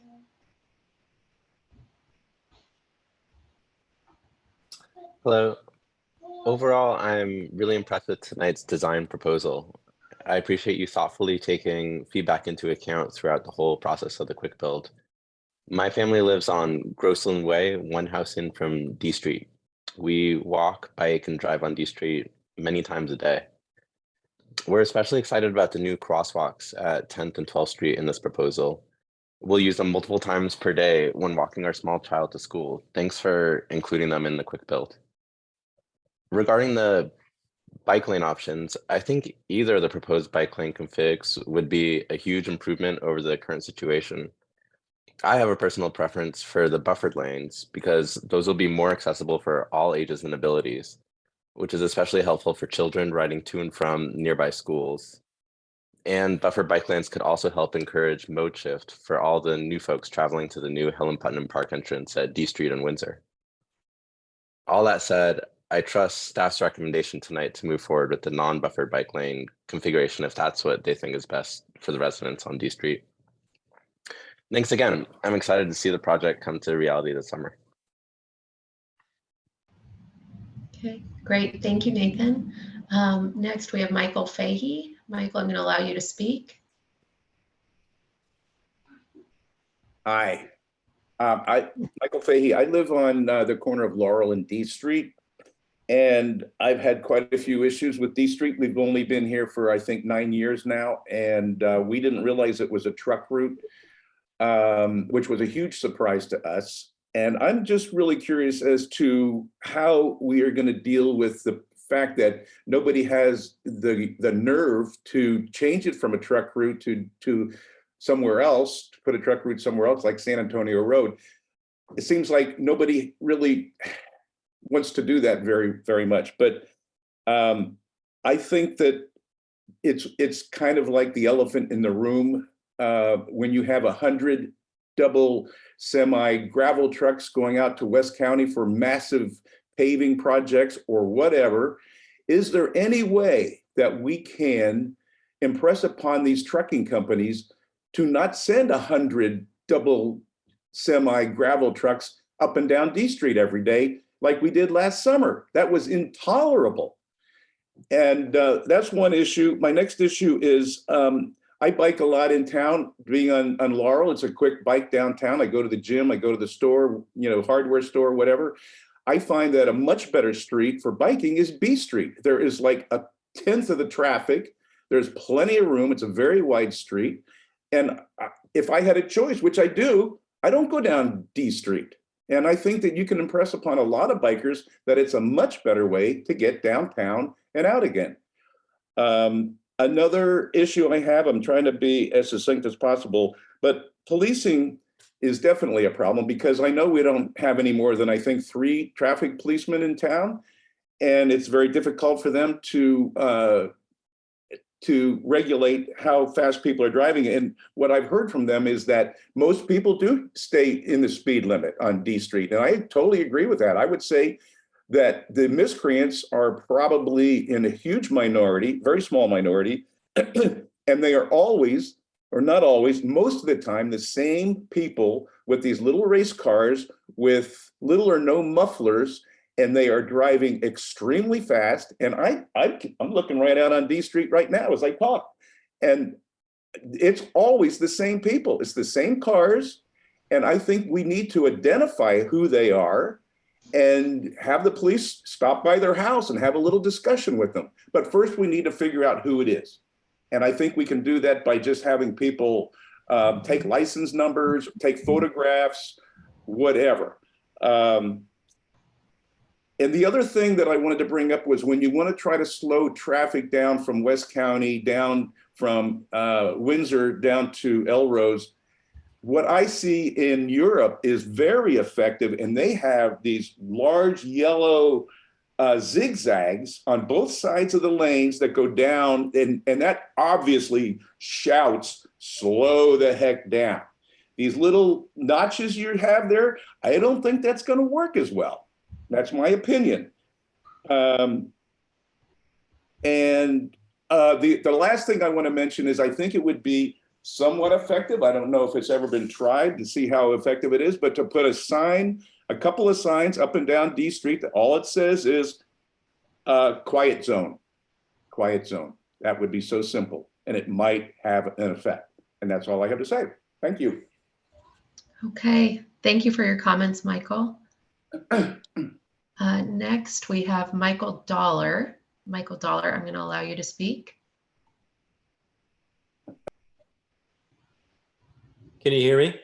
Yes. Okay, great. Yeah, this is Michael off of Pinnacle Drive off the D Street extension. So been in communication with several of you for some time now. I just want to thank you for getting us to this point and look forward to moving on to the reconstruction, hopefully soon. Definitely need to get that funding together. Wanted just a couple comments and also questions related to the quick builds, and some of it will overlap with reconstruction. The first thing I wanted to mention was I do like the parking configuration you guys are coming up with, one side of the street, and then allowing the two bike lanes. That's definitely needed. At 8th Street, I guess what's happening there is you're getting sort of a lateral shift. I've heard that term used before. I think you called it meandering. What would be great is if we could actually get that in a couple other locations. And I think that does have an impact in slowing traffic because it kind of gets away that you remove those straightaways. So I'd like to see that if it's possible. From the El Rose intersection, Sunny Slope to the city limits, option 1 all the way. I mean, I take my family down there. We try to ride our bikes, but then you got that redwood tree there, and it's you're sort of forced out into the lane. So I think the option 1 was what I would like to see, and potentially do some protected bike lanes from El Rose all the way out to the city limits. I had given some info on maybe doing a temporary traffic circle at Windsor. Fortunately, it looks like we're getting the permanent roundabout there. So one thing I wanted to mention with that is it'd be nice if we can get some long medians, kind of long, narrow medians. These are on Windsor Drive when you come in from Western. And I think they do a good job when you go into the Victoria subdivision to help kind of maintain those slower speeds. That way people aren't going in and out of that future roundabout and going at excessive speeds. I think Ken had mentioned he has 6 of these speed feedback signs. One of the location I was thinking is maybe putting one on the outbound side from Sunny Slope, between Sunny Slope and Windsor, to again kind of alert people that hey, this is still residential area, not hit the accelerator there. The last thing I was kind of thinking about was just at the El Rose Sunny Slope intersection. I think more needs to be done there, and the idea that I kind of was thinking about was maybe doing if we could trial like a mini a mini traffic circle like that was done on Bassett. You'd have to kind of make it kind of a peanut shape, I guess, because it's kind of a weird, the way the roads kind of intersect there. But it's just an idea, and I'd love to hear your thoughts on that. Because I think right now with the traffic light, people just race right through there to try to make the light. It makes it worse. It's a downslope and so forth.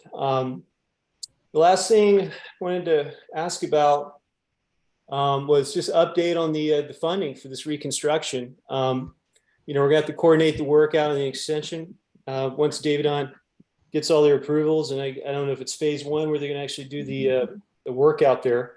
But we definitely need to get the funding because we'll have to get some fresh pavement out there because it's that bad.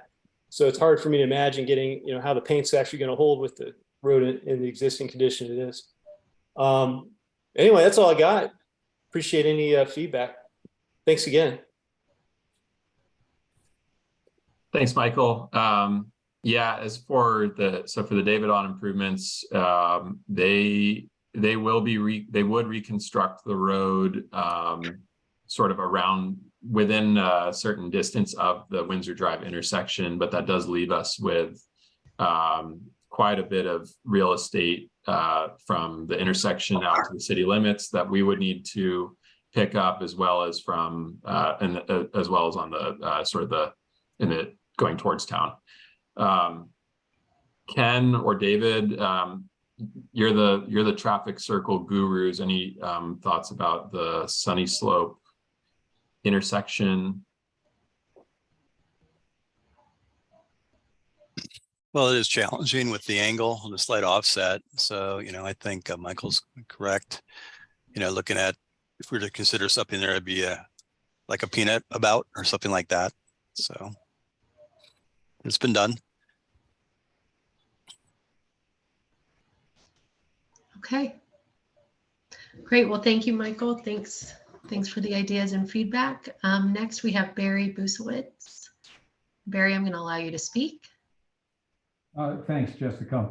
Hello, everyone. This is a very informative, and I'm learning a tremendous amount from the participants, so I really appreciate.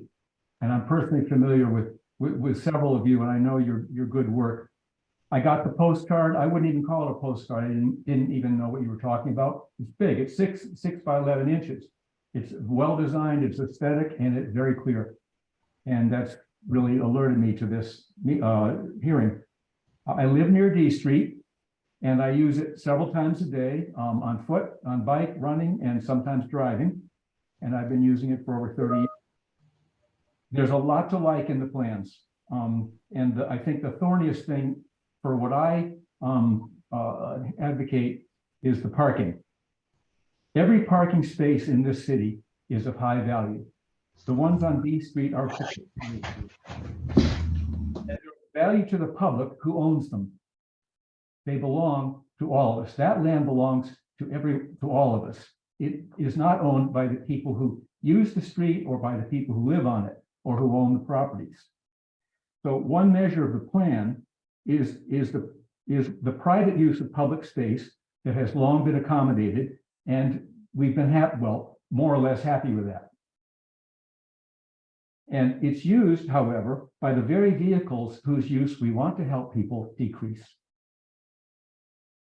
And if we expect to make a meaningful impact in the use of automobiles in Petaluma, school kids have to be safe and comfortable riding on the streets, and their parents have to be comfortable with them riding on the streets. The amount of traffic going down Sunny Slope to D during the school pickup and drop off times is astounding. And this could be reduced, but only if kids can get to school in safe other ways. And buffered lanes, separated lanes are a requirement for this, absolutely required. If this is what we want to do in Petaluma, is make an impact on the use of cars, not just make the streets safer, but have an impact for our climate goals. We have to make it safe for all people who want to use the street to use it. And we own the spaces of the park. We own those spaces that people park on. I think you've done an excellent job of figuring out workarounds and accommodations, and I'm all for it, and I'm all for supporting that because I have friends who live on D Street. It's a beautiful street. It's a historic street, and I don't want to desecrate it. And what I would beg of you is at the very least, try it out. Please at least try buffered park lanes for a particular period. Otherwise, North McDowell is not going to work for our climate goals. People won't feel safe riding on that street without buffered bike lanes. This is our beautiful historic street. Let's do it the best we can here. At least please try it. Thank you so much. I'm grateful to all the people participating here. That's it. Okay. Thank you, Barry. Thanks for your comments. I know our project team is taking notes. Next, we have Eric. Eric, I'm going to allow you to speak. Hello, can you hear me? Yes. Thank you. Yeah, my name's Eric. I live in on the inbound side of the 500 block of D Street, and I support helping pedestrians have a safer time out there. I've almost been hit a few times myself over 23 years. Having said that, in the rendering that I saw, the proposal, the traffic diverters would seem to eliminate all the parking in front of my house and push big trucks, fire trucks, gravel trucks, hay trucks, milk trucks, all those people closer to the culverts, closer to the people in the bike lane as they approach Fifth. I think the traffic diverters are not a good idea. for that reason. There's just a limited amount of room in those intersections. I know I would love to see lighted crosswalks and signs. I'd love to see maybe a sign that says no left turns during certain days or times of day. They do that in places like San Francisco. Having said all that, the parking space count did not identify a duplex that's been under construction across the street from me for 2 years. There's usually 3 to 4 cars associated with that property. If that comes back on the market, they'll have no parking. I don't know where they'll park. There's also the hotel that's missing a lot of parking. I think people will be seeking out parking, up past 5th Street is my guess. And it is precious. Also, I do have concerns where I'll put my trash. We tend to, if we know we're going to be leaving our house during rush hour, during the peak traffic, we will often put a car out in front of the house so that we don't have to back up into traffic, which can be challenging. That won't be an option anymore, as far as I can tell. And I think you're going to put a lot of delivery people and service people at risk. Quite honestly, there are countless deliveries from Amazon, UPS, FedEx. There's a lot of landscaping people that visit our street. We had an exterminator pull up today. I don't know where these people are going to be able to park, if not in the driveway, because some of these trucks are big. There won't be anywhere for them to go. Anyway, I do support a more pedestrian-friendly city. I look forward to being able to walk around in a safer mode myself. But I do have reservations about the traffic diverters and the loss of parking in our block. I think I don't know where everyone will park, so I'll just leave it at that. Thank you. Oops, sorry, I was muted. Okay, thank you, Eric. Next, we have John Donnelly. John, I'm going to allow you to speak. Okay. Are you there, John? I see you're muted. How's that? Can you hear me now? Yes. Oh, okay. Well, Eric said a lot of the things. He lives right next door to me that I feel also. But I kind of wanted to say something about the accidents that happen. I live right on the corner of 5th and D, and all the accidents that I see are people crossing over 5th. There's probably been about 10 since I've moved here about 5 years ago. They cross over from 5th Street over. I've never seen an accident taking a left. I don't know, maybe I'm wrong, but you guys said that that's one of the accidents that are happening. So you're going down D towards downtown and take a left on 5th. That has never been an issue, but maybe I wasn't home.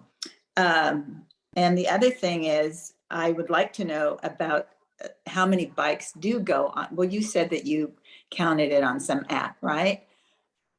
That's to, because I don't know how to say your name.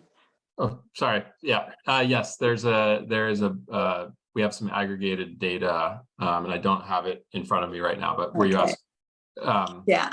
Well, I decided to go out while you were talking and look at how many bikes were going by. And that was like from 6 to 6:45. And there was one bike that went by. So I don't know if the bike lane is something that is really important on D Street. Of course, at 6 o'clock, maybe a lot of people aren't riding bikes, but and I guess that is all. Like I've said, a lot of people have already answered and said the things that I was thinking too. So thank you.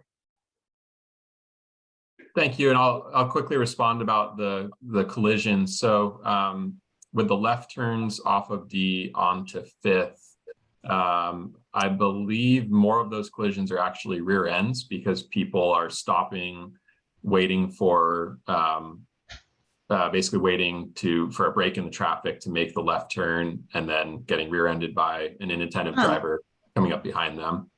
What we saw was a lot of, we saw a handful of rear ends and then a lot of broadside collisions, and those broadside collisions are people getting T-boned as they cross Fifth. So there's a couple of movements, but like I mentioned, there have been so many collisions at that intersection relative to the number of cars that are, driving on Fifth. There's not that many cars that actually many drivers that try to do it for good reason, and a higher percentage than we would like to see of them are, they're ending up in collisions because it's just such a busy road to try to cross at that location. Can you still hear me? Yes. Yes. I do it all the time, cross Fifth, and I see a lot of cars crossing Fifth. But a lot of people don't realize that there are not stop signs going the other way. That's the only thing I could think of, because they go right in front of the traffic. Yeah, Bjorn, one other thing too, during a 5-year period, there was 13 crashes recorded, meaning there was probably more, right? But of those 13, 9 or 70% of them were broadside collisions at Fifth. Right, right.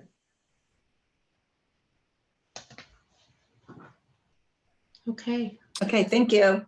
Thank you. Next, we have Roger McErlin. I'm going to allow you to speak, and I'm sorry if I mispronounced your last name. Yeah, McErlin is correct. Okay. I'm also on the Planning Commission for Petaluma. My concern is that this D Street is an arterial highway of some class. I'm not sure how you classify this. It's a significant road. You mentioned earlier that it's a very historic, important road to the image of Petaluma. And I think that has to be preserved. And I'm not comfortable with this biased kind of assessment of what we should do, because it's all engineering. There's no urban design, there's no streetscape people, there's no, how do we preserve what the quality of that road is and still do what we have to do for improvements? But you have a very biased team here that is not addressing Petaluma as a public corridor and important image. So I'd like to see you go through the tree committee and through the planning commission for further discussion, because this is so biased. I think it's unfortunate. Okay. Thanks, Roger. If I can just quickly respond. So everything we're talking about tonight is, again, it's quick build. This is striping, signage, it's elements that can be quickly installed, adjusted, removed. I think the opportunity for much more urban design consideration comes with the road reconstruction project, where we will have more opportunities to explore ways to improve the aesthetics of the roadway, and definitely, hear you that we want to honor its historic, the historic context there, and add more tree canopy, add stormwater infiltration, all those great things that we want to do. So again, I think that's premature for this project, given that it's, again, we're just trying to sort of figure out the ideal layout. But in the next phase, once we start talking about concrete work and more extensive improvements, then there can be more consideration for the aesthetics. Well, I think it needs to be done now because there won't be room for it. So it needs to be part of the study and part of the testing. I mean, the whole question of, does a bike trail need to be here? Are there better roads or streets to make it more efficient? Are we trying to crowd too many things into the pavement? Is there too much pavement? I mean, there's a whole bunch of things that need to be part of this road study and not just quick build testing. Because once you do quick build, then you go ahead and build the rest of it.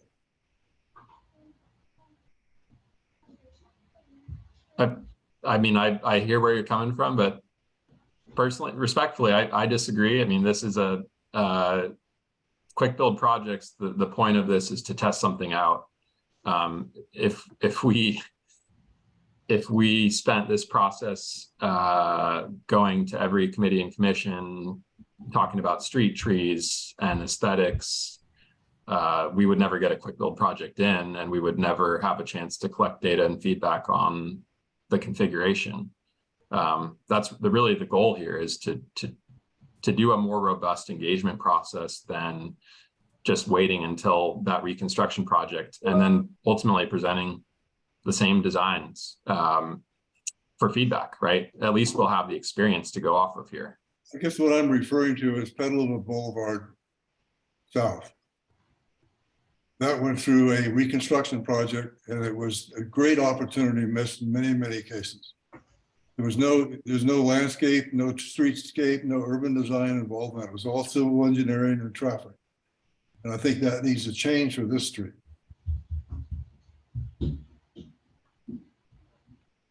Definitely hear you on that. Thanks. Okay, thank you, Roger. Next, we're going to move on to John Donnelly. John, I'm going to allow you to speak. Oh, and I'm sorry, I think maybe we heard from John. Sorry about that. Okay, next. I'll put my hands down. Okay, thank you. Mike S. Let me allow you to speak.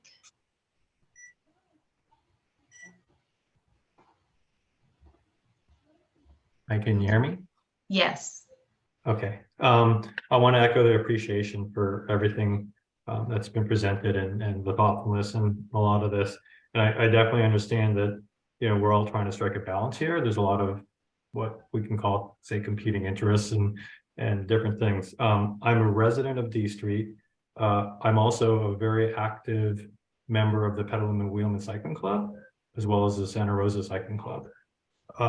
So I'm a heavy user from a bicycling perspective, a heavy user from a pedestrian perspective, and also a resident on D Street. And I guess I kind of agree with a number of the other commenters in the sense that I'm still trying to wrap my head around what we're trying to do with the biking, because as a cyclist, as a very active cyclist, B Street is a much better street to ride on.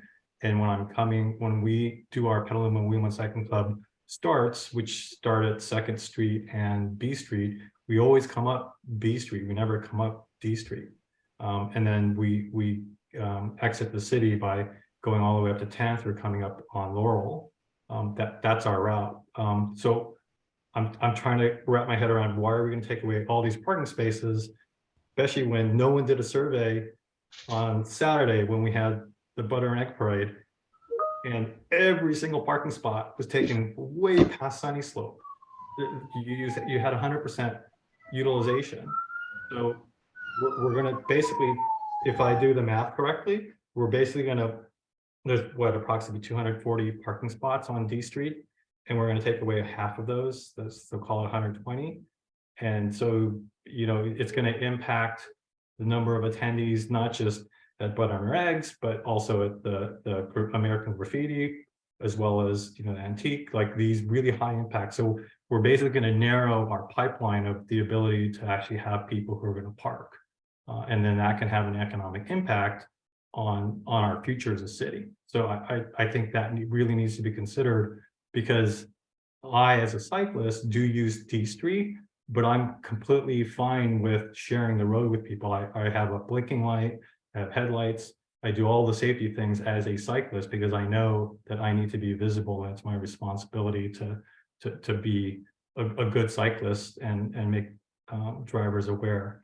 So please help me understand why we're going to take away 120 parking spots for cycling when there's plenty of really good cycling. And in fact, the existing cycling, I know that it doesn't meet sort of the current recommendations of size, but it's completely fine. I use it all the time. I talk with all my cycling members, and they're completely fine with it. I can quickly respond, Mike. So we, you know, I recognize as an experienced cyclist, you're probably much more comfortable riding on busy roads and with traffic. But ultimately, and don't take this the wrong way, you're really not who we are designing our streets for. We're designing our streets for people who are much less confident and comfortable biking. That's where, our sort of policy direction is at all levels of government, including Petaluma City Council. And it's also where we know mode shift occurs. If we can provide bike facilities that accommodate a wider range of ages and ability levels, then we will do our part to encourage more people to consider biking for transportation or recreation. As to the question about D Street, why it's been identified, again, it's in our bicycle and pedestrian master plan.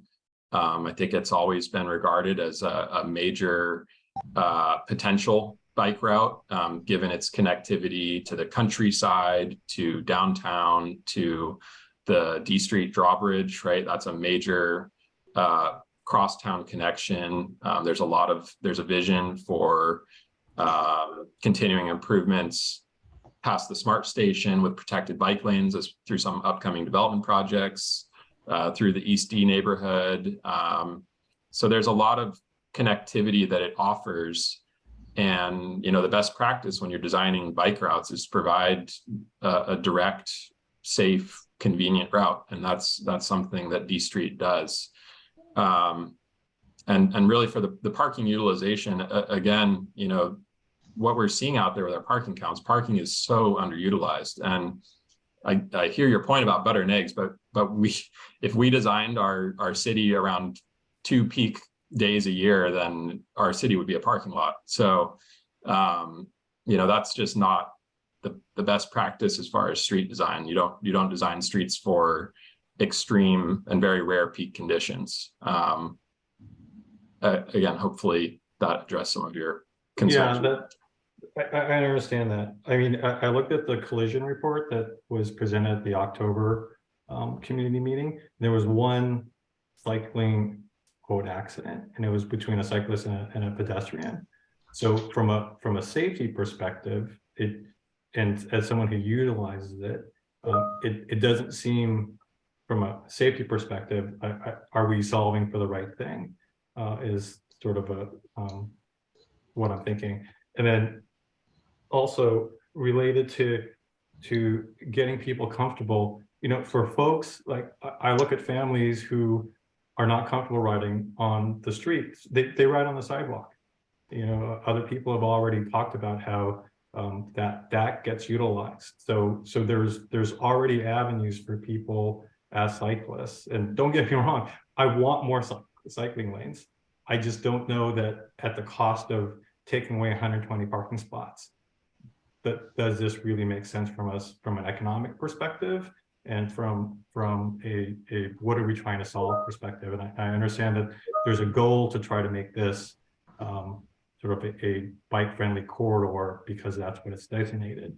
But I think that's where we need to strike that balance. Is this really worth it by taking away those 120? I know that it's not utilized as high as it should be, but you've heard from the people who reside on D Street. There are these peak moments, and if we don't have the parking for butter and eggs for these really high capacity things, it's the same thing with the analogy of the sewage system, right? If the sewage system doesn't have that capacity to take it, we're going to end up getting flooding.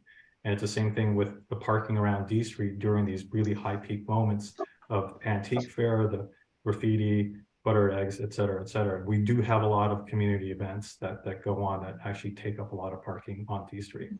Okay, thank you, Mike. We appreciate your comments, and thank you to everybody who's taking the time to stay on and share with us. That's the reason we're doing these meetings. We want to share what we're doing and hear from you and create the best possible solution to keep everybody safe and traffic flowing smoothly and people feeling comfortable. So getting this feedback is really valuable to us, and we really appreciate it. Next, sorry, could I just do one thing related to the 5th Street? Could we have a sign that it says cross traffic does not stop, so that people who are coming from 5th Street are aware that there's no stop sign for D Street? Because it sounds like that might be one of the issues. Okay, noted. Thank you. So next, and here's another one, I don't know if I'm going to be able to pronounce, but Sidsaleg. I'm gonna No, fine. I apologize. I'm actually taking over my wife's computer. It's her name, and yeah, Oh. I can't pronounce it either. I'm just kidding. No, so yeah, she's from another country, but that's not important. My name's Nicholas. I live over on the east side. We do a lot of biking here in Petaluma, and I just wanted to say, really great initiative that we're looking at. You know, obviously trying to improve our infrastructure in obviously a very cost-effective way. And I do value everybody's input here. I think it's been a really great conversation that everybody's been bringing, very supportive of everybody's needs. But I think one thing as a town and as a community that I'm not hearing is I'm not hearing a lot of solutioning that's not individual. Like I'm hearing a lot of, hey, I have these needs and these things need to be met for me. But I don't know as a community, we're really doing a great brainstorming from what I've been hearing here as what could we do as a town for the town's needs. There's been a few, but I think what I'm pushing for here is, you know, we want to make, I kind of have like this feeling that if we build something great, you know, we can actually start looking at the data, like as Brianna said, you know, really exploring the opportunity to experiment. And I think that's a really big point here, that we can't use today's problems and today's, you could say, issues to solve future problems and using the data today. Like parked on the street, why are there not bicyclists? To me, that's difficult to use that data to solve future problems, because when you create things, sometimes you need to explore and then take a measurement afterwards, if that makes sense. So I believe what I'm trying to say is, let's define the future. Let's define the goal and then take the measurements, not let's do the measurements and then define the future based on those measurements, if that makes sense. And I appreciate we've done this measurements, but I feel like we're trying to compensate or accommodate everybody's needs, if that makes sense, up front with those measurements. So what I would like to see, and this is again defining the future, and I think we have the same plan here, is a space that allows us to share and be safe on the road. I've heard arguments that we need bicycle, you could say, you know, needs, and I believe that, you know, my kids are in the forefront of those needs. So if we look at the requirements for our bike lanes, they need to be met for our children and for people who, as you mentioned, it will be difficult for them to ride, say, in a safe environment. So one of the things, I apologize, I'm talking quite a lot here, but one of the main points I wanted to know is in your proposals, there was one proposal that I didn't see, and that is where we buffer the lane with a car. So is there a reason why we didn't, or that proposal maybe wasn't thought about, or we threw out that proposal? And I've heard arguments that, you know, opening the door for a car would prevent, you know, a danger to the occupant of the car or for the bicyclist. But in my mind, putting the kids out of the street is much more of a danger. So is that proposal been thought about? Or Yeah, sorry, I didn't catch, was your name Nick? Yeah, Nick. Okay, so great. Couldn't see your name on the screen. So parking protected bike lanes, which is what you're describing, that's where we push the parking off the curb. We're actually testing it right now over on Rainier Avenue between Maria and North McDowell. It's a great solution where you have more roadway width to provide protected bike lanes. There's a couple reasons it doesn't work here. One, it requires an extra 3 feet of width. That's just a design requirement that we have. That's to accommodate a buffer between the passenger side of the parked car and the bike lane. The second reason it's really challenging here is it would push bikes flush with the curb. And as I've mentioned, we've got those stormwater culverts in place right now. So again, if we can, with the reconstruction project, address the stormwater culverts, get those out, that will open up some of our options and possibly enable us to look at some different configurations that would provide a more separated biking experience. Thank you. What was the 3-foot requirement? Is that a city ordinance or is that something from California? No, yeah, that's Caltrans design guidance. David or Ken, do you have the exact details on that? Okay, thank you. I'll look at that. Thank you. I wasn't aware of that. Okay. Great. Thank you, Nick. Thanks, Bjorn. Nick. Sorry. Oh, okay. We have Abigail Smith. Abigail, I'm going to allow you to speak. Good evening. I just want to say thank you very much for your time. And we're on Western Avenue, and I did receive a postcard. And my question or suggestion would be, is it possible to have a raised bike lane instead of a buffered bike lane? That would be a great potential solution as part of the reconstruction project because it involves pavement work, but not something that we would be able to deliver with a quick build timeframe or budget. Okay. And then my other question is, would the landowners on Michelle Lane where the tree is, would they allow an easement so you could go on the inside of the property instead of going out into the street? Ken, I know you've maybe talked with that property owner about the tree. Yeah, I actually and I did want to just mention pedestrian access can be improved in there. So when what I've looked at that particular condition is to actually just move the sidewalk out around the tree. There doesn't seem to be enough room to go between the tree and the house in any sort of friendly way. But okay. Yeah. Okay. And so when you're done with D Street, then we would welcome this project on Western Avenue. So we're ready. Absolutely. I am teed up for Western. I definitely want to do some. So we have ideas for roundabouts and a lot more. So we'll rally the troops. Thank you. Okay. Thank you very much. Okay. Thanks, Abigail. Next, Robert Bailey. Robert, you should be able to speak now. Yeah.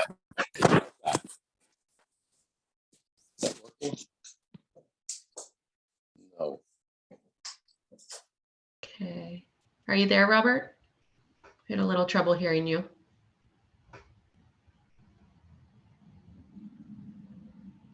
Here, we'll come back to Robert. Jill, next. How's that? Can you get me now? Oh, yep, I can hear you now.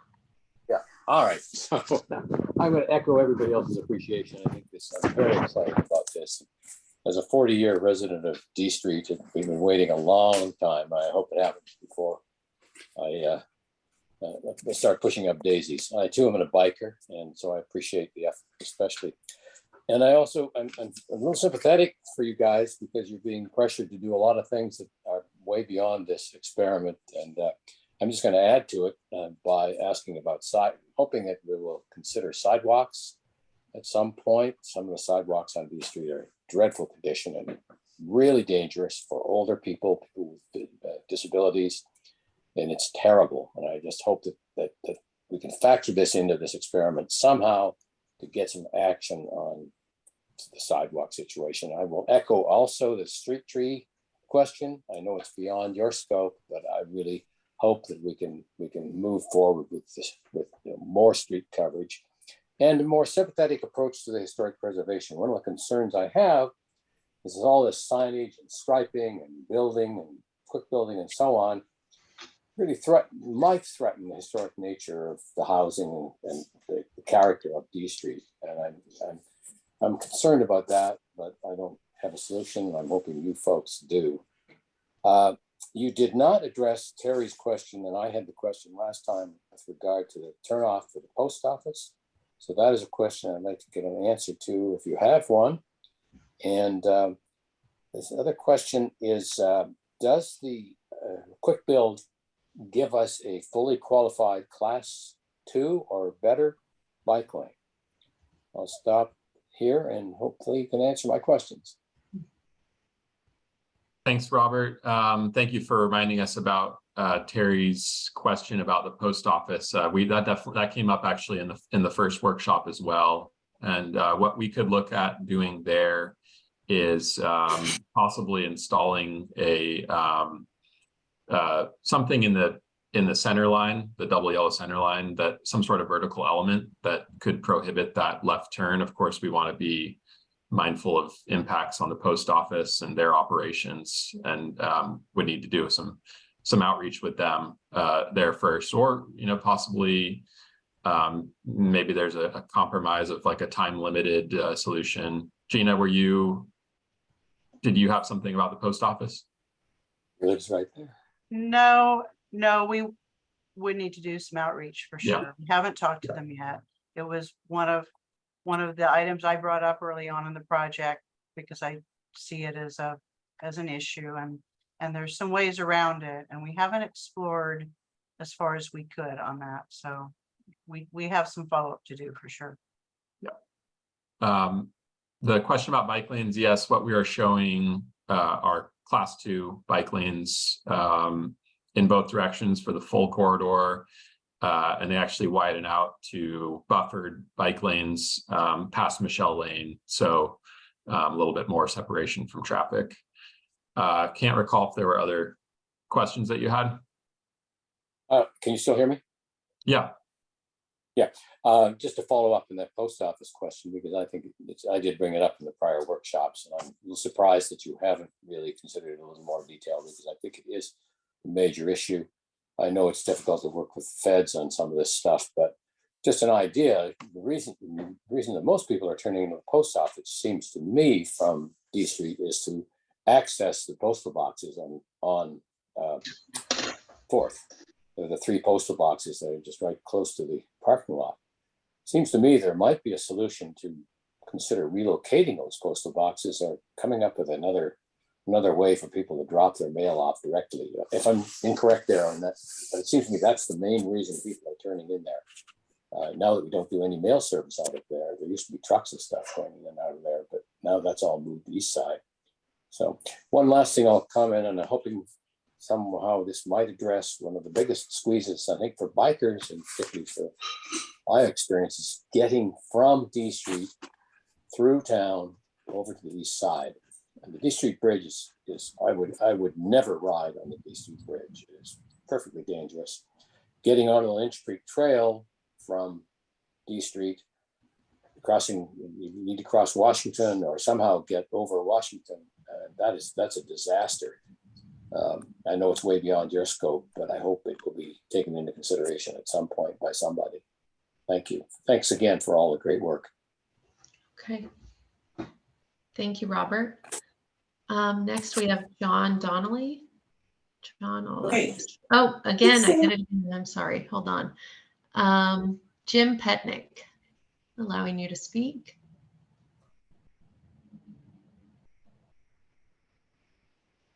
Can you hear me? Yes.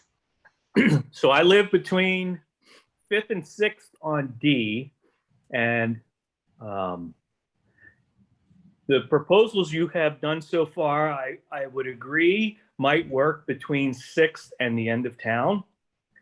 But our lots here are very narrow, so we depend on on-street parking to get in and out of our driveways. And so to me, your proposals would work great from 6th Street to the end of town, but not in our side of town or our portion of town. People use, like in front of the Methodist Church and the post office on D Street, that's all used for butter and eggs and antique fair and blah, blah, blah, all the ongoing projects that are in downtown during the year, beer garden, whatever it is. So I depend on parking in front of my house, and just because we don't have any other room. I mean, our lot is 50 feet wide, and that's where I park my truck. And when I got on about an hour ago, well, at least I thought it was, there were 18 cars parked between 5th and 6th Street. And that has to make up 80 to 90% of the parking on the street. So I don't know if you can consider splitting the area between 4th and 6th and 6th and the end of the block, but we do depend on our parking out front.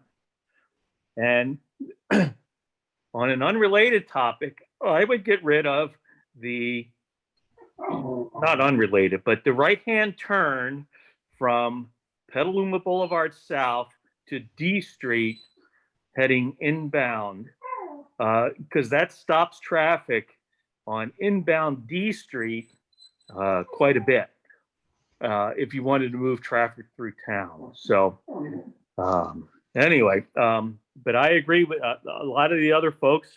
Eric, my next door neighbor, and Ivy down the street. We depend on certain things in front of our house, and anyway, that's all I got to say. Thank you. Okay, thank you, Jim. Next we have David Felix. David, I'm going to allow you to talk. Yeah, just again, wanted to thank you all for the work that you're doing and for hosting this meeting. I'd just like to say that we absolutely need protected bike lanes in town.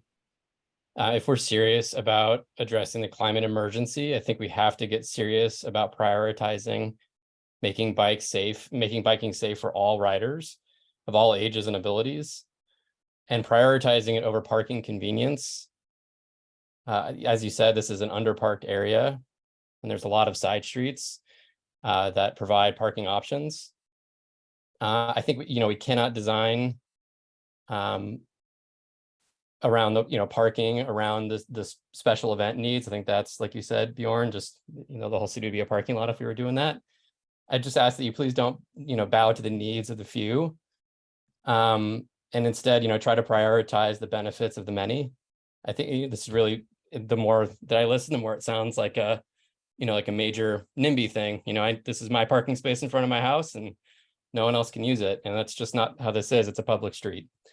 And as a result, our kids are in danger because of it.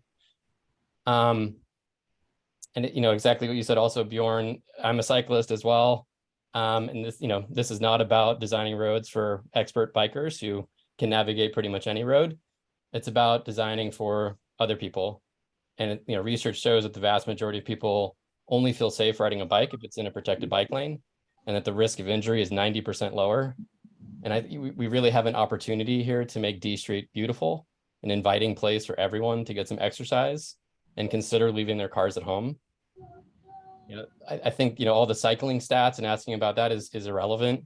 People don't ride bikes in this area because it's not safe. So how many people have been riding, I don't think is helpful. We should be asking how many people could be riding bikes, how many car trips could be avoided. I guess if you're commenting about that, I would really encourage you, if you haven't, to try riding a bike on this street and see how safe you feel. I'd be happy to do it with you and bring my kids along, see if you feel safe watching children try to ride on a busy street in town.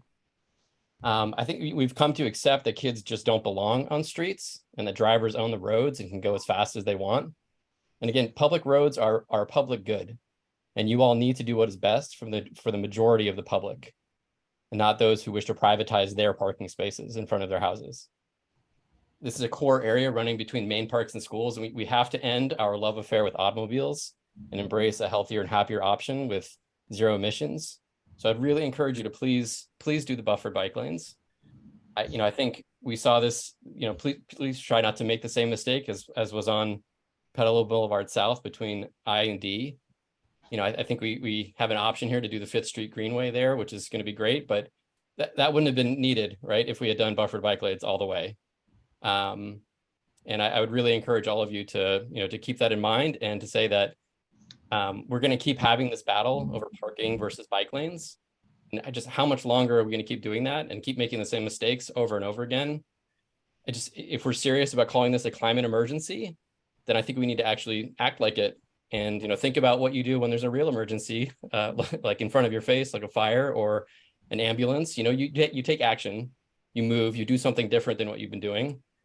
I think it's important that we start thinking like that if we actually want to call this a climate emergency. Okay. Bjorn, you mentioned the stormwater culverts. I also totally think that's really important. I don't know if there's a way of eliminating those or at least marking them. They're really insanely dangerous. Just from a general hazard standpoint, especially at night, they're invisible. I have a friend of mine who's a talented guitarist who took an endo over one of those and wasn't able to play for a very long period of time. They're very dangerous. So please do something about those while you're doing this. Absolutely. And yeah, again, thank you all for what you're doing. I really hope that we can change our direction as a city and really encourage biking of all ages and abilities in our town. Thank you very much. Okay, thank you, David. Next we have Jill. Jill, I have allowed you to speak. Hello. Hi. I wasn't in part of the first hour, so I don't know if some of this was already covered. So having the open chat, I agree with, would be really helpful. I look at the parking situation not as against bikers or what was just commented upon, but about being a community interest. There aren't just a few events. The Butter and Eggs is just an example, but there are many different events. And I thought that the community wanted to have more events coming, to reach out to have different things that involve people coming to Petaluma. So you're going to need the parking. Eliminating that is going to be a huge problem. Why would someone come if they're not going to be able to find any parking in town? That really, to me, is a big issue. And if you have these trucks that are going to be coming down and the road is more narrowed, I don't know how you're going to have bikers with just minimal assistance be safe. I don't feel safe biking. I'm your target audience. I'm not a great biker and I don't feel safe biking. And I would never bike on D Street. When we go anywhere, we go over to B Street, like that one gentleman was saying.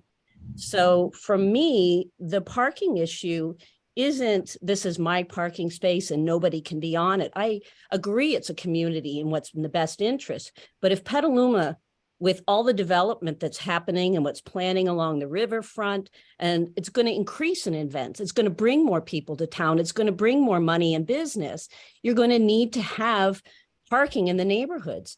And then that other gentleman speaking about it's different in the summer. I couldn't agree more. Our neighbors that don't have the parking area, well, right now we're at 758. We're between 7th and 8th Street. Right now, the neighbor across the street has a home business. There are a minimum of 7 to 10 cars a day, minimum every single day. The 5 in front of hers, and then she parks the rest in front of ours. And then the deliveries and everything else. And then parties, it's up and down the street. Our both neighbors on either side have the same concern about this. So it's not just us in particular. I'm looking at it as a full, broad picture. Safety, how is the community going to grow rather than just looking at it now? And we want Petaluma to bring people. We want it to be a stop. So you're going to have parking, and that's an enormous amount, 120 or so spaces to eliminate. And the other thing I wanted to mention was what that gentleman, Michael, I know there were a few, but there was a Michael that was talking about the 7th Street between 6th and 8th Street, that 7th Street angle. And with my children, I will never cross there. And I am perfectly have great vision. I'm not partially blind. I don't know how anybody that has any type of impairment is able to maneuver that. It isn't just a long distance. It is completely at a bizarre angular, and the cars don't stop. They're very fast. They don't see you and they don't stop. So I know it's not a part of a quick build, but could a light be placed there on 7th to help with that particular issue? Is that something that has been considered at all? And then the last thing is, I just wanted to get an understanding of the timeline for the quick build. And then for what Bjorn, what you were saying in terms of incorporating the urban design and doing more of the historic and the aesthetics and all of that. I don't really understand. And like I said, maybe you addressed it before, but I don't really understand what the decision-making on the quick build is, when it will be implemented, how long that will be tested, and then when the next phase kicks in. Are we talking, months? Are we talking years for that? So that was my feedback, comment, my question. And then my husband had one thing as well. Hello, my name is Eric, and I'm French. I moved here 10 years ago. I moved from Paris to Petaluma, and honestly, this is a beautiful, incredible city. It's a rarity in the US, and I'm so happy there's a town center, there's a history. It's a beautiful city. And anything that you would touch on D Street, which is the gem of the city, has to be addressed more like design and beauty of the street. Another thing that astonishes me is, are you familiar with the law called the Jake Brake Law? All the trucks that come by this street and stop at a stop sign, they recharge their compressors by braking, recharges the air-filled bottles. That makes so much noise. My house vibrates all the time. So this is forbidden inside cities. Could someone please address that thing and let maybe put a sign? I'm going to read what I read on my phone. The Jake Brake Law is commonly known as Jake braking, shall mean the use of operation of any mechanical exhaust device designed to aid in the braking, decompression, or deceleration of any motor vehicle which results in the excessive, loud, unusual, or explosive noise from such vehicles. So it is in the law. Nobody addresses that. When trucks brake here, my whole house vibrates, and I'm like 20 yards off the street. So I cannot believe what other people must feel. I'm done. Me too. Thank you both. Jill, you asked an important question about sort of the next steps. So this project would have to, the construction contract for the Quick Build project would have to be awarded by council at an upcoming meeting. And we'll be sure to send an email out to everyone who signed up for project updates on the webpage when it is going to council for their approval. The timing of additional design work and the road reconstruction project is really pending funding. We don't have funding identified yet for the reconstruction project. So that will drive the design process for that. But we will be going into a period after the Quick Build is in place where we would have several ways where people can provide input on the performance of the Quick Build design. We'll be collecting a lot of data. And then for the engine braking, we can definitely explore adding some signs out on D Street. That's a great suggestion. If they're not out there already, we do have a city ordinance that does prohibit engine braking. And Ken, I don't know if you have anything to add on that. Don't, but it is prohibited in the Muni code. So we could definitely, get the signage out there with regard to that. But it has to be enforced. Yeah. Can I just ask one other thing? I don't know if I'm muted. Go. No, No, I'm not muted. Nobody can mute you. Is it possible?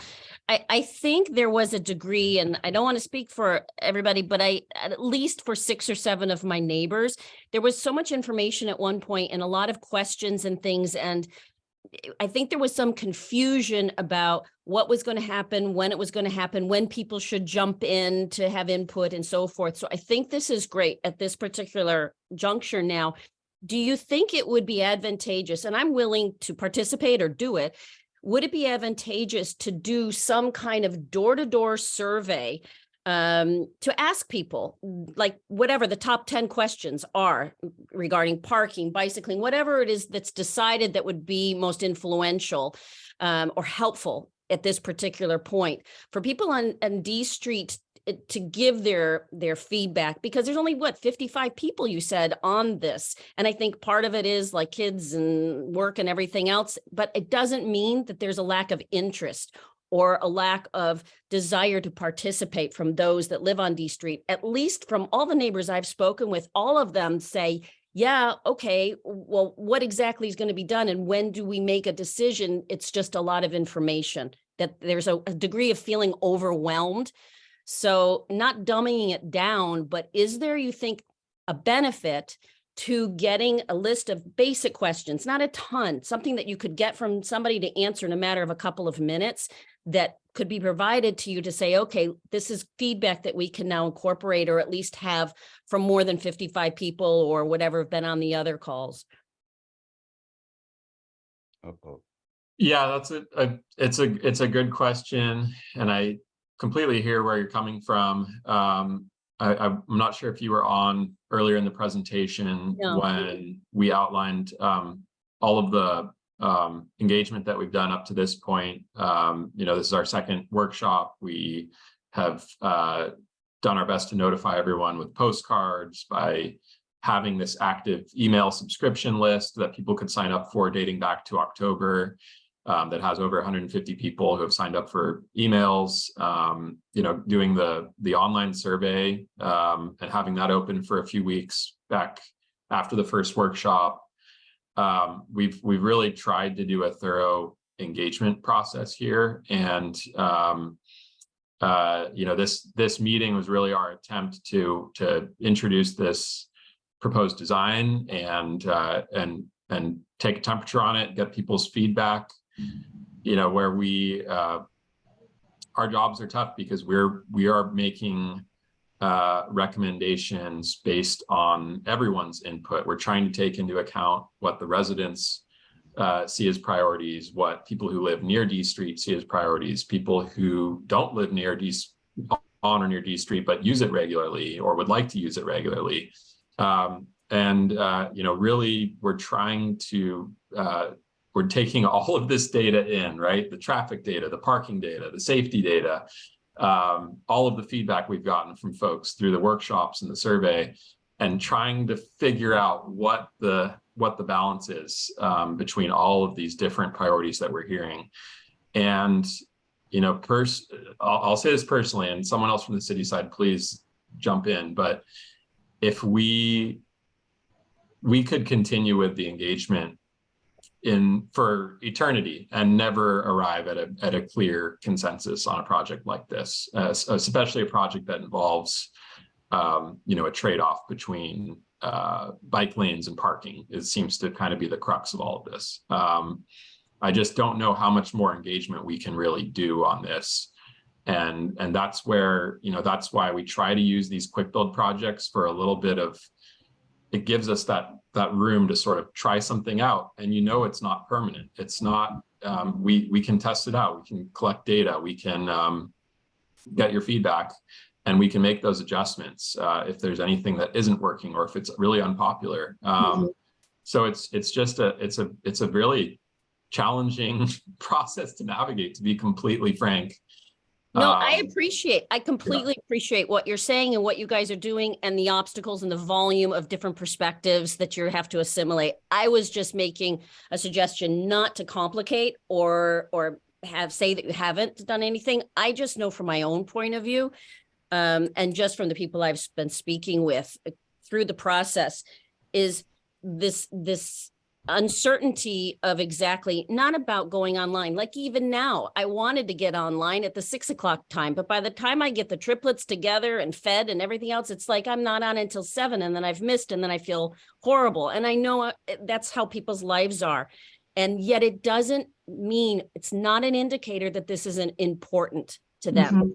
And so I was just, and I can't speak to everybody else. The only thing I can do is, quote unquote, stay in my lane, which is my neighbors around here. And if that would be helpful to get direct feedback on a list of questions that are simple, not a complicated 5 or 10, because there's a lot of elderly people too, and they don't all go online, or they don't know exactly. It took me a while to figure out how to find you guys.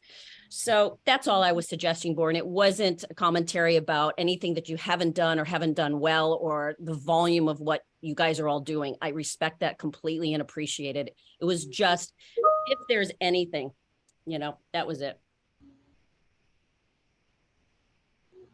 Great. Okay, well, thank you, Jill.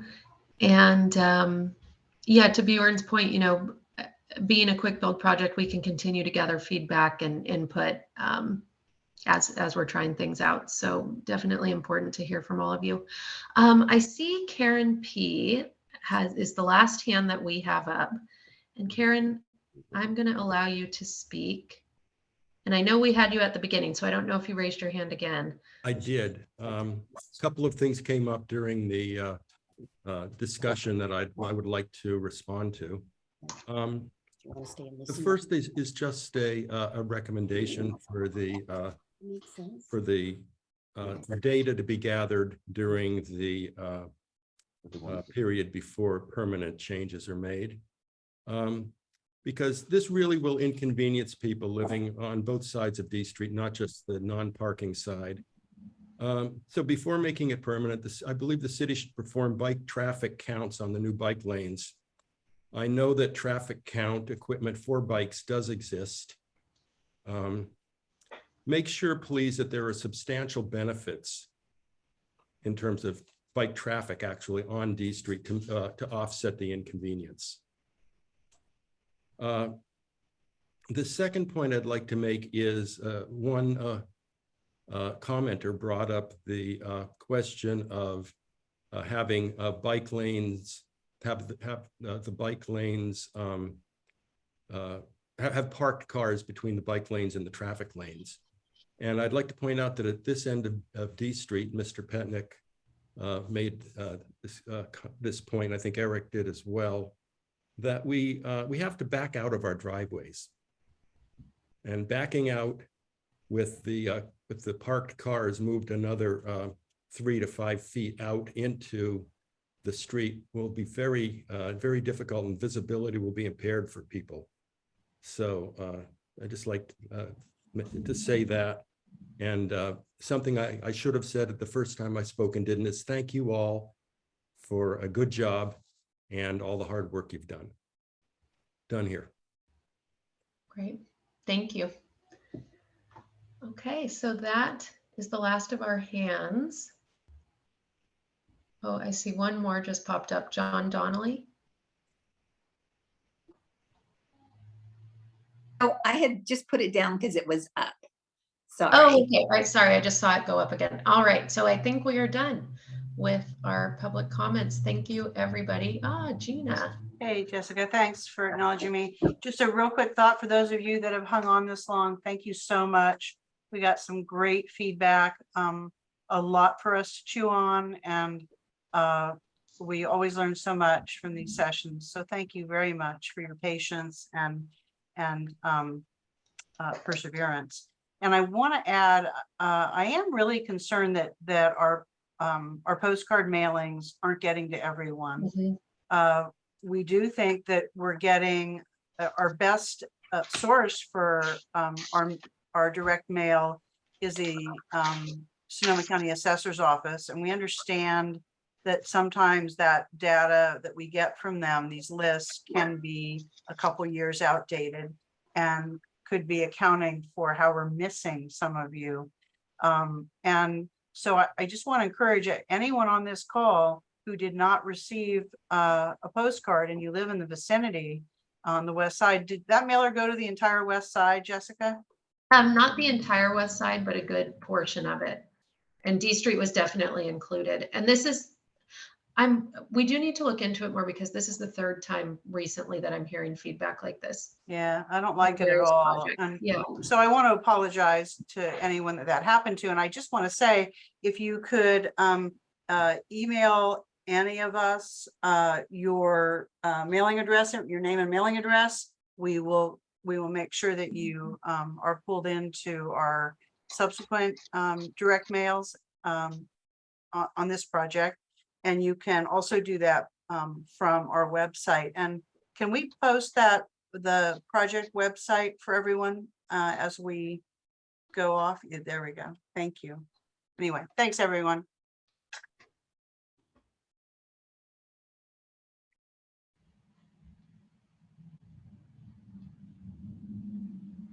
We did get one more hand that just popped up. Jessica, I don't know if you saw that. Yeah, John Dole. Okay, John, you should be able to speak now.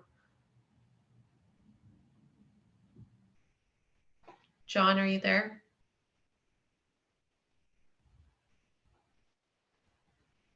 And you're muted if you are trying to talk. Okay. All right, maybe it was a mistake. Okay, so I think that's it, everybody. I don't see any more hands. Bjorn, Ken, anybody have any final thoughts? No, I think everyone's heard enough from me tonight. I'll just echo Gina and saying thanks to everyone for spending 3 hours with us tonight to talk about D Street. We know it's a very important project, and we really do want to deliver a project that that improves D Street for all road users. And so thank you. I'll pass it off to anyone else who wants to say goodbye. I'm cooked. All right. Well, thank you, everybody. To echo what Bjorn said, we really appreciate you spending this time with us. It's such valuable feedback, and this public engagement process is so important to us. And sitting here for 3 hours, I know isn't ideal, but making sure everybody's voice heard is definitely the goal for us. So thank you for joining us on this journey.